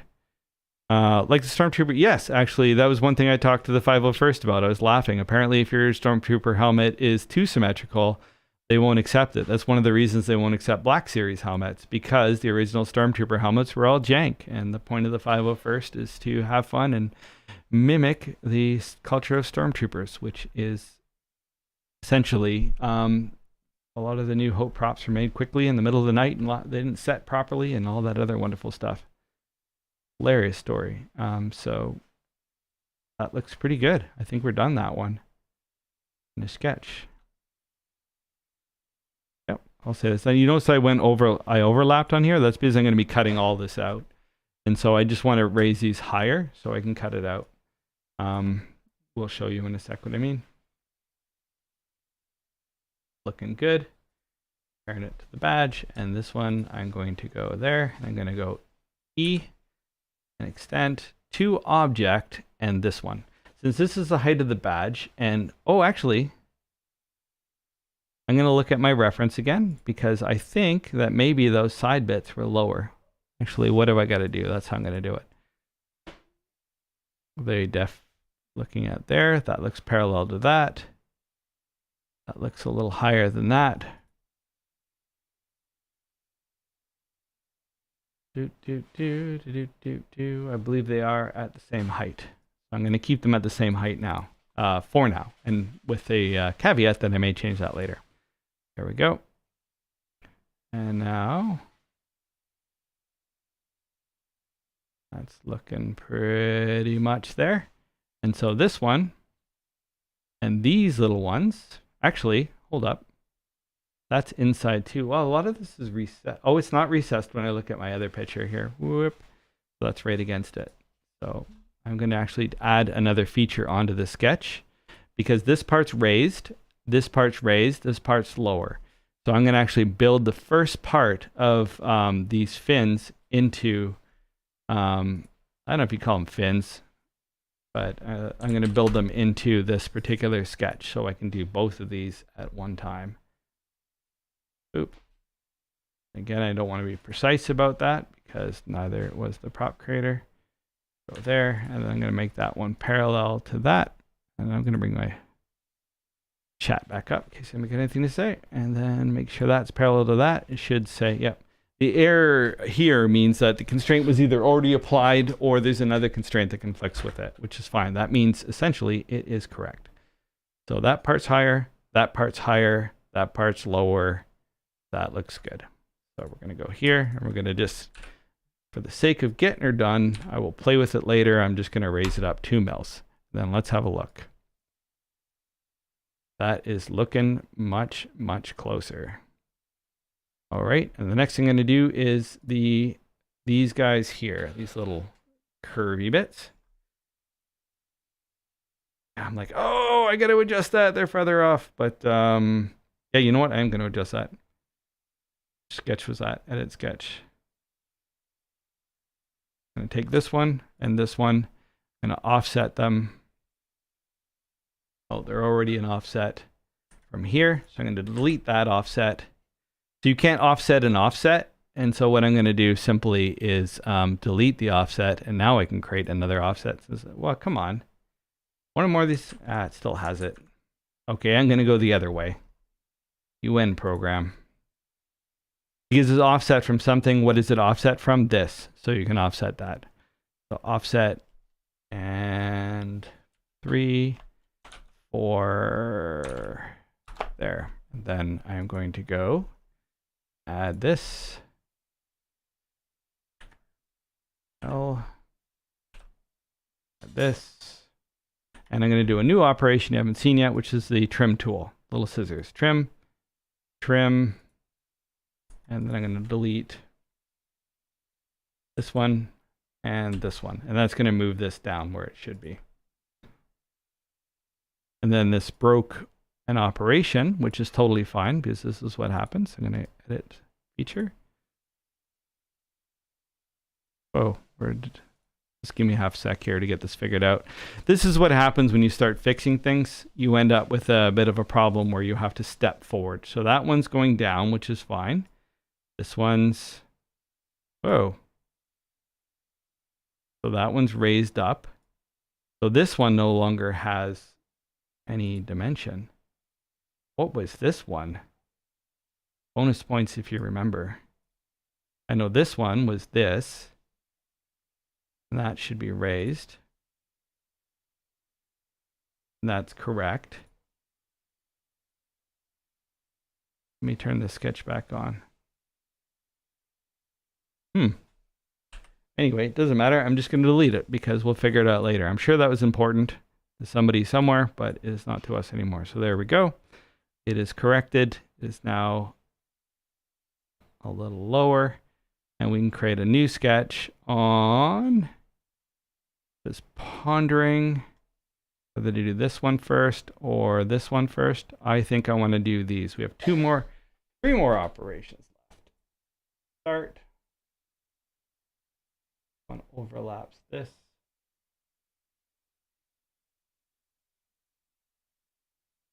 Oh, there's where that was. This was a problem. This one didn't have these two. There we go. That looks a lot better. Okay. So, boom. These are lower. I'm going to do a little fixing.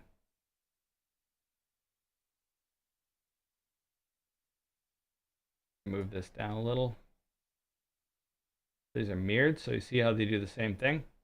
Both sides. Raise it up. There. That's looking more on.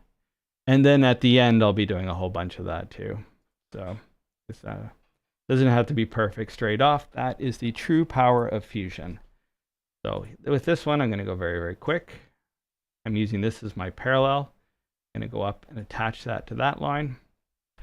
And I'm going to go C for construction, go across 6.26. Then I'm looking at the reference in the other screen, and they're definitely all flat to each other. So I'm going to create this one here. I'm not going to bother with the dimension on that. L, and then 0.4. Now this is important for 3D printing. This gap's going to have to be 0.4. Why? Well, it's 1.7. Actually, no, sorry. It's the dimensions of 1.75 in the filament because it's a 0.4 nozzle. 0.4 up, at least. Yeah, okay. So 3D printing lesson here. So yeah, when you go up and down, generally I work in 0.2s. When you go side to side, there's a certain amount of filament bleed. So I never like to go less than 0.2 on a gap. 0.4, even though that's the filament, the filament itself is 1.75. This 0.4 tends to be a good gap that doesn't get mushy. Like a lot of printers, especially Enders, kind of over extrude, and you can end up with a problem with things like this where it just basically welds itself together. Hold on, how did it get that? Oh, because it did that parallel. Stupid thing. Delete that. Delete that. Oh. So yeah, when you're designing from something for 3D printing, you want to be cognizant of very, very thin gaps because you're going to end up sad in the long run. So 4.4 when it's all merged together, especially in my case. Like, I guess I have dialed in Pruzas, so it works pretty good. But since I'll be sharing this online, I want to be cognizant. I get, especially on Thingiverse, people saying, oh, you know, this mechanism doesn't work or that doesn't work. And it's almost always because of their printers. And it ends up, you know, jamming together. So I tend to leave a little bit of tolerance for things like that. Parallel. Boop. Just 1 second. So this is looking pretty good. All right, so I'm just going to power this. I didn't have to go 1 by 1. 4.4 L, boop. 0.4, boop. L. 4.9. Whoops. Hit enter by accident. 4.9. And then that takes us right to the middle. Then I can just go take off construction, go L for a line, and then go down around there. Again, I can adjust all these later, but I mean, it looks pretty on. And then down again to about there. And then the last one, oh, I didn't add one more 0.4 here. 0.4 L. Oops, that one's not actually on the line. See, it added that constraint automatically. Be wary of that. It essentially thought I was going from the solid line, which I am not. And going 90 degrees from that, which I am not. So be careful of automatic constraints. You can turn a lot of that off, but to be honest, 99% of the time, it's actually really useful to have on. And so now I'm just going to do the last bit. I'm going to do this curved spline. I'm going to connect it to the side there, not to the tip, because it clearly goes right into the side. Actually, I'm going to look at my reference one more time, because if it's raised up, oh, it is raised up. Okay. In which case, I'm going to have to do a little think. Is it going over top? It is not. It's going right to the point. So I'm going to undo these. Boop, boop, boop, because actually they are connecting up.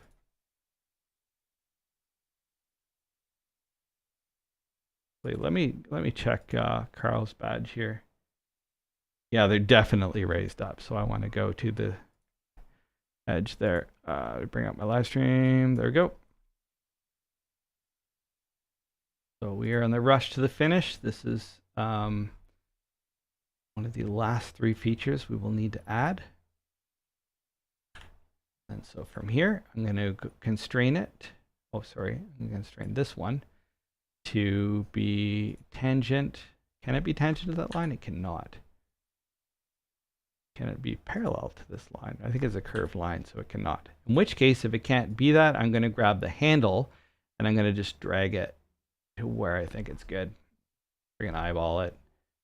And I'm probably already giving it more thought than whoever designed it. Boop. There we go. And then this one, I'm going to give a little curve. And now I'm not going to create the roundedness. I'm going to do that later with a fillet. And then this one's quite a bit down. And oh, I see. It's just the distortion. Go. And then I am going to take a piss in the dark and hope that I can just mirror this whole thing and be done with it. Otherwise, you're going to have about a bathroom break worth of time of me actually drawing all these lines all over again. I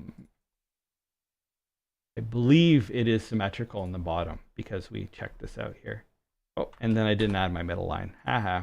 Keep saying, add the middle line, add the middle line. Be shocked how often I forget to do that first.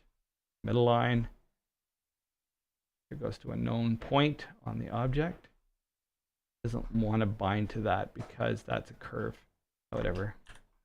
Actually, that's bad. Because remember I said the origin point can change. So in this case, when I can't find something for it to bind to, I'm just going to draw it up a random dimension, and then it's going to add that parallel constraint automatically, which just makes it horizontal, vertical anyway. So all is well. So what I'm risking doing this as well is that these have different curves or different patterning to it, which it does. Boop, this was definitely hand done, in which case I'm going to draw this very, very quick here. This time I'm actually not even going to bother to draw those those lines here, measure it. I'm just going to eyeball it. Fairly overthinking that portion of it, but I will draw 0.4s for the gap because I want to make sure the gap is good. And from here, I'm going to go up to the top, and that's parallel to that. That's why I went from the bottom, because these two go into each other. And then I'm going to create that second line from each one, 0.4. This part is important.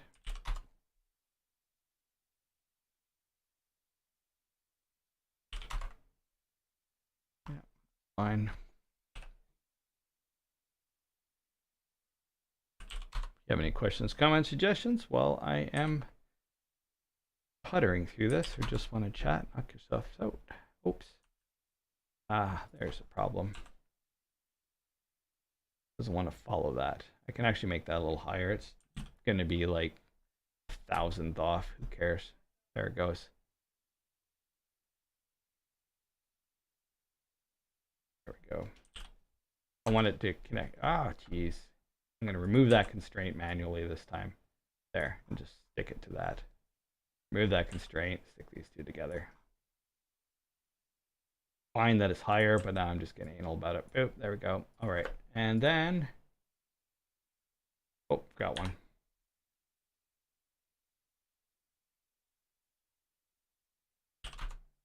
And then did that do anything whack? Did not. You can check after on the fills. I'll show you in a sec. That goes to there. This is parallel to this. Doesn't matter, it was off when I drew it. See, boop, corrects itself. And then just going to go down and all this.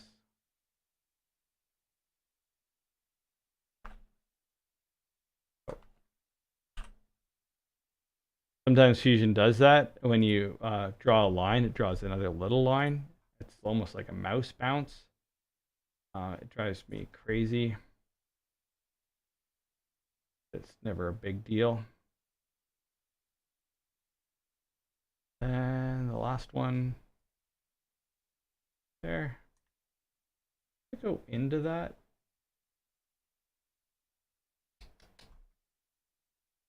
Check the screen again. Actually, no, I don't need to check the screen. They were all flat. They were raised up in the first one. Slap. We're good enough. So that one to there. Oh, sorry. That to there.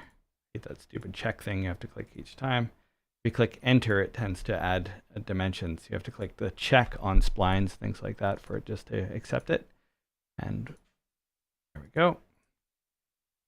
And that up to there. And then we're going to make sure these are all parallel to each other. Parallel. They are. Make sure they follow in the right lines. They are. Make sure none of them are messed up, so I can select them all individually. Excellent. And then we are done that. Oop. Now looking at the screen. Do I want to use this one? I sort of do. So that is all flat.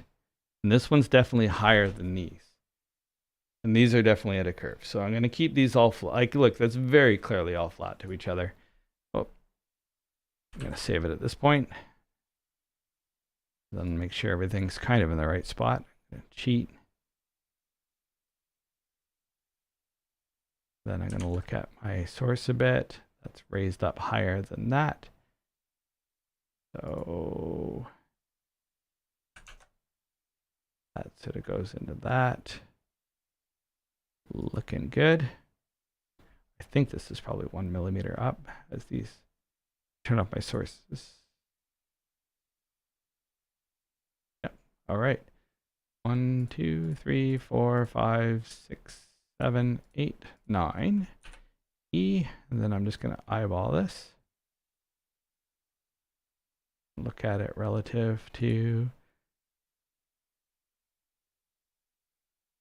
Man, it's hard to tell if it curves or not, if it's flat or not. It looks like these are all slightly different. This is definitely zoom in of his. These are all flat.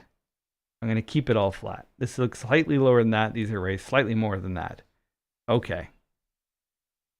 That looks good. Slightly lower.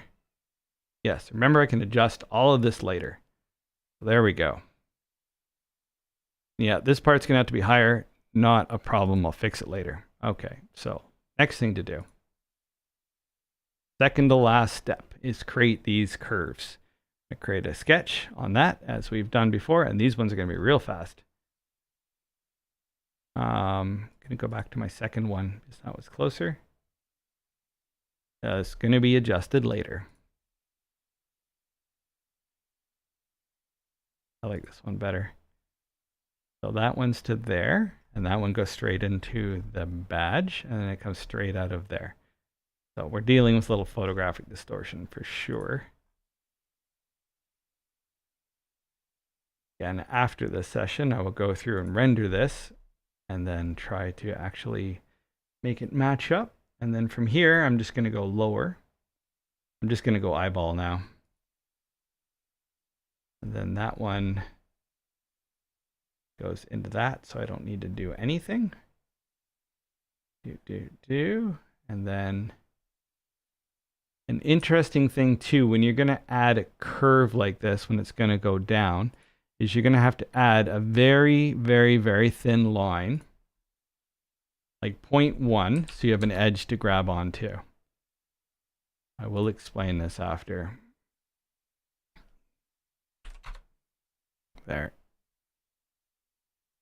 Because, not a curve, I always get chamfer and fillet messed up. Which one's the rounded one? That's a fillet. So a chamfer, which is essentially curving it in. Okay, and I'm going to go right up to the top. Right up to the top. And then that one's going to be a little raised. And that one looks good. That's all we need to do there. Actually, I do need to connect it all somehow. I don't care about this because I'm just going to chop it after. Move it down. Move it down. It's lined up correctly. There we go. Then from here, the same thing.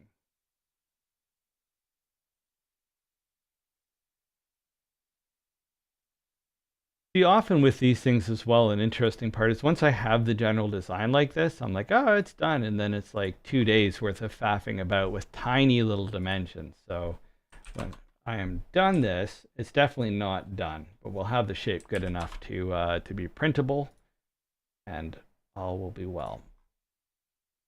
So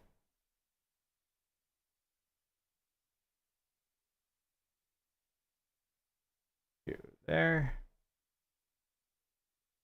One, and then that one I think is good. Then we can just go across again and drag these down. There, one, looking good, looking good. Ditto, ditto, ditto. All right, finish the sketch. Get the heights. Turn off the canvases. This is too far down. I'm just going to raise this whole thing up. I'm going to go back. I'm going to turn the sketch, actually go back one. I'm going to raise this whole thing up by a mil. Just looks too recessed. And because I created the sketch on this, this one's already raised by a millimeter. So all is well. Oh, no, not. It's inside. Oh, because of this top part. Top part's in. Created on there. So I'm going to go back again. Edit this feature. The heck? Edit feature. All right, I'm going to delete you. And that. E1. Then. Is it on top or is it inside?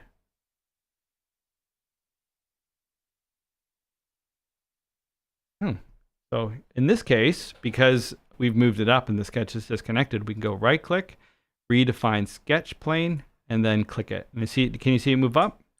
And do that again. I'm going to right click, redefine sketch plane, click on this, and it's going to move it up, and now it's selectable again. 2, 3, 1, 2, 3. I'm going to extrude this. And look at this again. And it is higher than the other one. Wow, it's quite steep. So since it's higher than here, leads me to believe that we're going to have to raise this up a bit. So 4.5. Now I'm going to turn off the main body. And these are the first ones I'm going to create as new bodies, independent. See, new body, new body, new body. But reason for this is so I can do this. I can create 1, 2, and 3. And then I can modify and chamfer this. And I can pull it in. And then I'm going to select 2 distances. And I'm going to pull it across. And then I'm going to realize that all of these are slightly different. So I'm going to have to do them individually. If they were all perfectly even, you can just do them all at the same time. But since they're not, we're just going to go here, 3.8, 3.7, 3.79, 7.7, 7.8, 5. So 3.71. Then this looks like it's actually deeper. If I look at the sketch again, it is deeper. Wow, that's a hell of an angle. Okay, so we're going to go down 1.5. Again, we're going to screen match it later. So right now it's just important to get it in there. Modify chamfer, and then we're going to go across, whoop, and then up for this one, was it 1.75? Then 0.6, 5, 5.9, 5.8, 5.9, 5.8. I'm doing it to the second fraction of oh, sorry, that's the third. So 3.58. Close enough to be considered 1. Then we're going to go down here. I'm just going to accept this because I don't think this was 1.75. Edit feature, this was 1.5. And yeah, 1.5. So this one's going to go back. I don't know where I got 1.75 from. Probably still got filament in my head. Feature, 1.5. Go across. 0.8. 0.9. Looks almost exactly on. 3.9 it is. Now it's starting to take shape. Oh, hold on. Don't we have a bottom part of this too? Oh, dummy. Okay, I'll be able to correct that after. Let me go back, edit sketch. Totally forgot that there's a bottom part for this. Apologies. Okay, overlooking that. Delete that, and then we're going to drag this down. Does that start to get a curve in it, or is that just photographic distortion? Let me check. It does not start to get a curve in it. That's just where the camera starts to go whack. Oh, I went full screen on that. Let me check what you guys see, and then pull that out. And then pull that down, then across. Pull that down. You see how crazy the photographic distortion is on some of these things. Assuming this is distortion and it's not actual badge, which I don't believe it is. Yeah, I believe it's just photographic distortion. You kind of get used to that after a while. And then I'm going to create another line from here to here, and then a line from here to here. And now I'm going to actually go and create 0.1 going up here. And then go to perpendicular with this. I'm going to turn that into a construction line. And then I'm going to create, because I want at this particular angle for it to continue at 0.1. If you actually have to calculate the angle generally, but doing this little trick here, making this 1.1, then creating one from the corner that's up 0.1 ensures that they're both actually going to be correct. So now this is a 0.1 line going into a 0.1 line at a weird angle. So if you ever wonder, you know, because if I just continued on here, it's going to be totally whack. It's going to be like 0.05. So. Oh, and why is this 1.1? The other one's 0.4, and I was talking about filament and everything like that. Because these are going to be chamfered, I don't really care that they're super tiny because they're going to be practically invisible, and it's going to be something I'm going to use to create the chamfer from. So now I can drag this around. Oh, here's an interesting point too. There's a lot of interesting points. See, this one goes this way. No matter what I do, it won't go. So I'm going to go to the point I want it. I'm going to select what I consider my main point. I'm going to lock it with this lock constraint. Now when I move it down, it'll pull it properly. And now it's going to want to move around everywhere because it's annoying. So I'm going to make sure that these are, I'm going to lock that to there. I'm going to create this one as parallel to this one because clearly it's not. And now I should be able to move that one around. It takes a guess when you start to move stuff around of which one you actually wanted to move. And it can be quite liberal in its guessing. So locking that point, locking that point. Now the only point I should be able to move around is this. And now I can move this nicely and create my angle. So that kind of stuff when you're dealing with sketches can be really obnoxious. So essentially lock your first main point, go up to your second, what you consider to be your main point. Make sure it's in the right spot, of course. And we're trying to make these sort of even in how off they are. So that works for me. And then lock it. And look at that. Look at how far it pulled it up. That's not a problem. Whee! And there we go. Now we want to bring that up there. Make this parallel to this, maybe. Yeah, that's going to require some messing around with later. And then we're going to just do the same thing real quick here. Go to here. And this time I'm going to lock these in advance.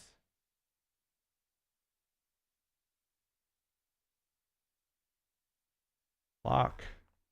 Then this one. Lock.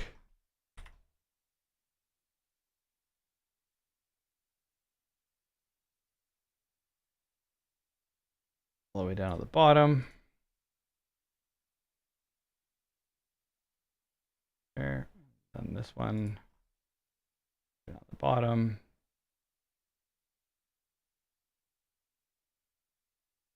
And L for a line.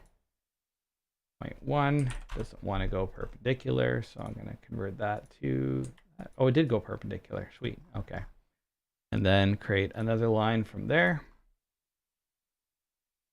Or just do it from the right point. So there, and then parallel these two. Then get it to approximately the right point. Lock it, and now I can move this around at will and make that there. Oh, this one actually made itself parallel to the other one. Haha. This one made itself parallel to this one just because Fusion being overly smart again.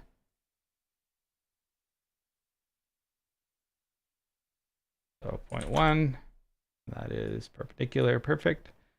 Then create the line here. Oof, maybe I have to make these 2-session things. This has been, whoops. Go back. Make that parallel to, I'm clicking the wrong one. Parallel, you, parallel to you. Thank you. Now I should be able to select that. Yes. Okay. Now lock that. And then move it down.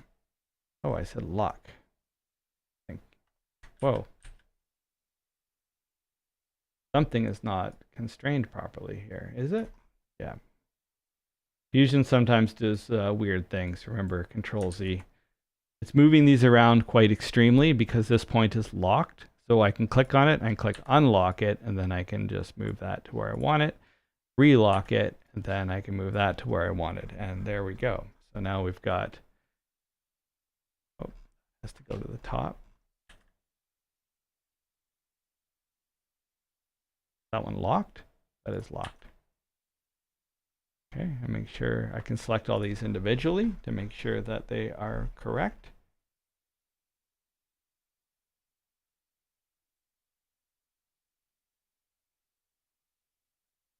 There's a problem here where there's a gap. It's not supposed to be a gap. I'll fix that after. And then, you know what, I'm going to fix it later. I'm just going to extrude these now. Make sure these are separate. 1, 2, 3, they are. This one, I'm just going to add that for now. Let's do that as a hot fix. Here, E, and to object, boom, hot fix. All right, now 1, 2, 3, 4, 5, 6. Make sure that matches up pretty good. It does. E, make sure these are a little higher than those. 4.6, I think is what I chose last time.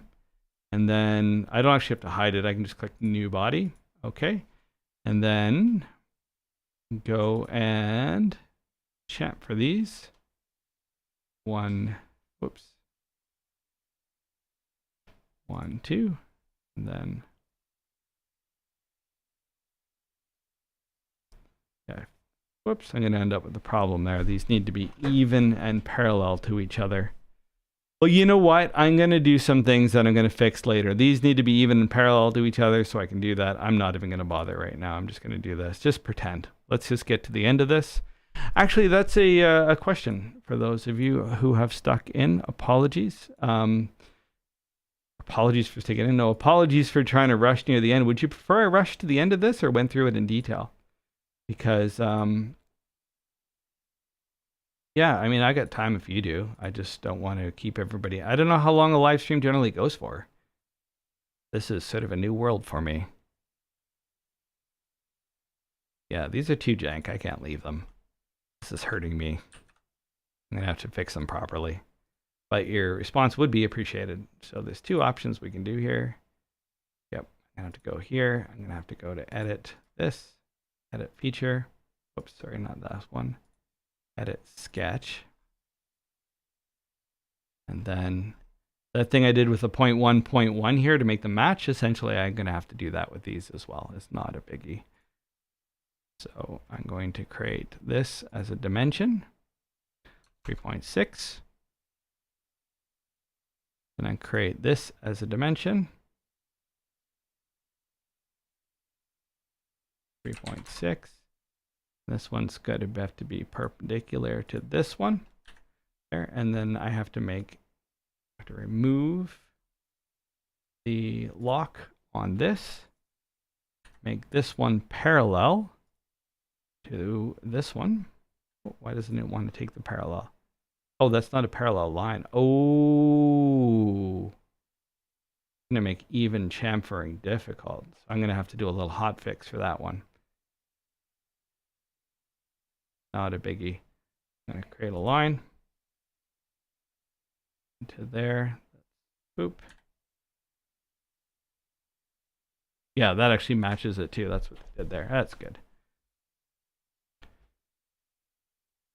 So that'll look good. Finish sketch after this.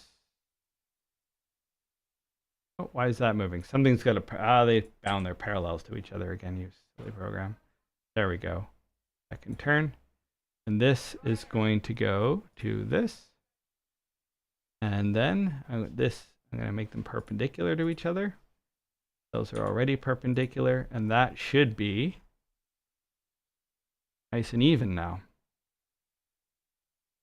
Gone. That just means that I needed to make this a little bigger. 4. Then, oh, there's probably still a locked constraint up here. There it is. Unlock. Now I should be able to move that nicely. And so that one's locked to that. Hold on. Coincident to this. That is 4. And that can be 4 as well, bringing it up closer to the other one. Now that should be perfect as 4 and 4. So I'm going to actually just test that by creating a chamfer on here that goes 4 by 1.5. 4 by 1.5. Oh, it is off by that much because this part is going to go E, sent to object here. That's that little part I put there. And then there you go. That is correct.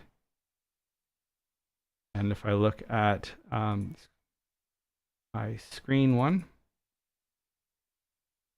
there, and then there, yep, that's correct. All fixed. And now one thing though, is it curved? Yeah, it is curved. So we're gonna add we're gonna add a fillet of like 2 mils or 4 mils onto here. And then we're gonna add another fillet behind here of about 2 mils, and that'll create the nice curved effect. So I'm gonna leave that off for now and then go and fix that.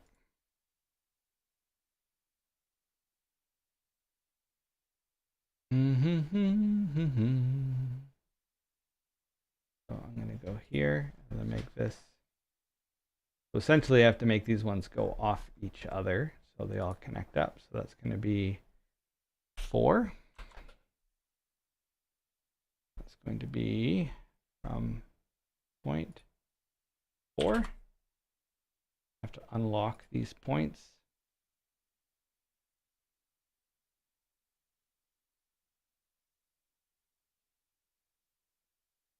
And unlock these points. There we go. And now this one is here. One goes to here. And this one is perpendicular to there. Perpendicular to there. And that should also be transferable. New word.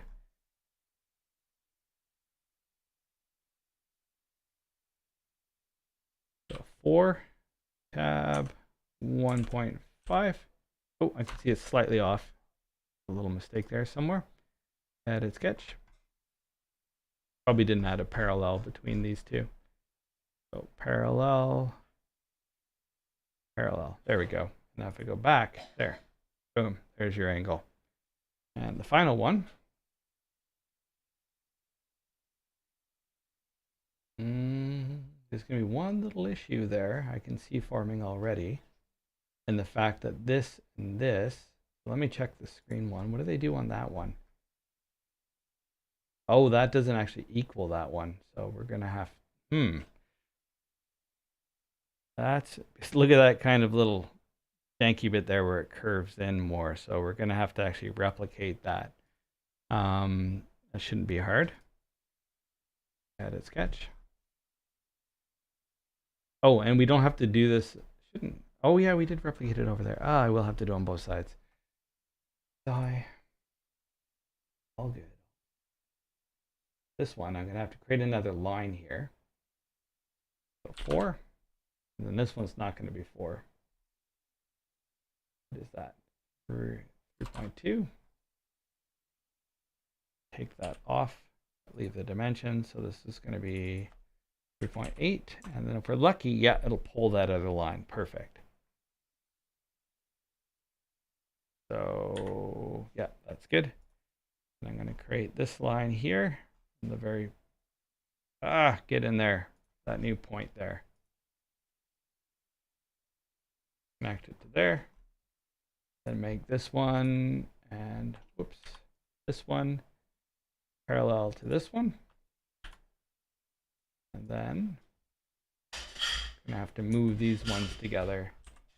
And that's gonna be a bit of a difficult operation because that's gonna be like 3.4.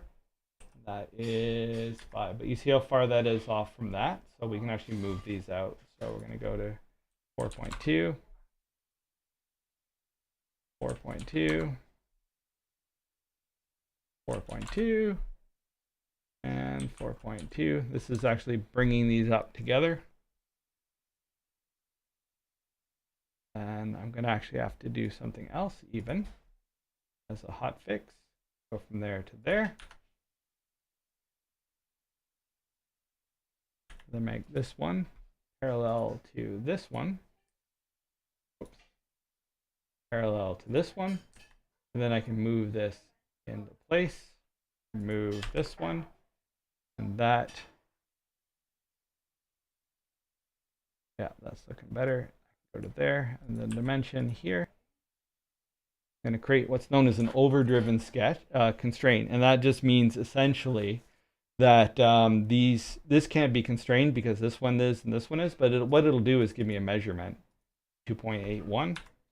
So I'm going to delete it, and so this is going to go back to 4 to pull this out. 4 was correct.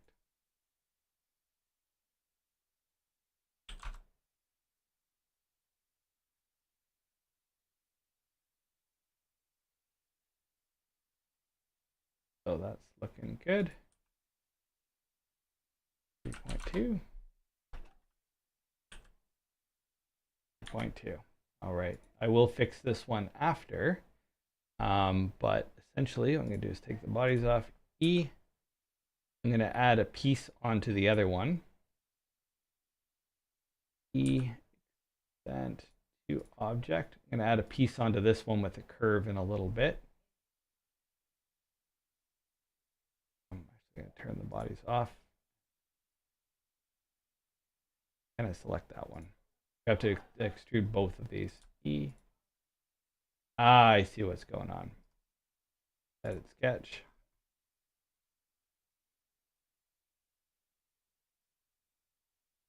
And where am I going to have it go down from? Bit of thought here. That one's going to go up there. This is what it's going to do. Sketch, and I'll fill that in after. So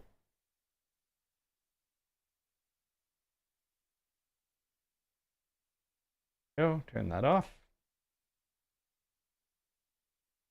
And now I actually may have to apologize. My wife has come by several times here because our dinner's ready. I actually, sometimes when you're modeling these things, you see the simplest things, and then they tend to not be the simplest things. And I'm going to call this one of those because I actually see that there's probably another hour or so left on this.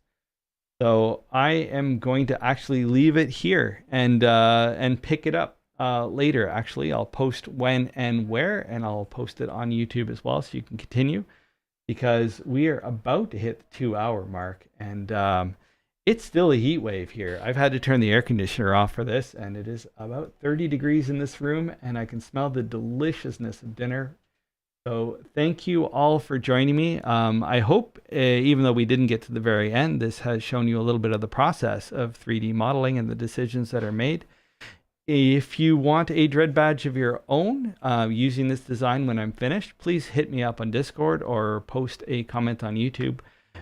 Only if you're attending this live. I'm not going to do it later in case a whole bunch of people watch this and just send me a bunch of messages.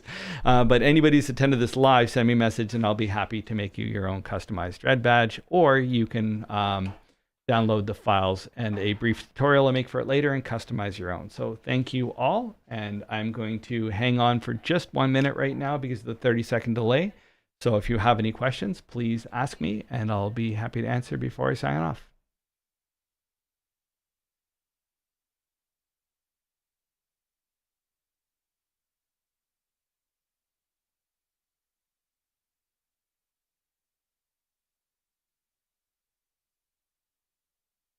Yeah, thanks, Mark. Sorry I couldn't get to the very end of it. It turns out that there's a bunch of angles and nuance. I assumed it was a symmetrical object, in which case I could have got it done in the hour and a half I had allocated for this, but unfortunately it turned out to have a lot of angles, so longer than I expected.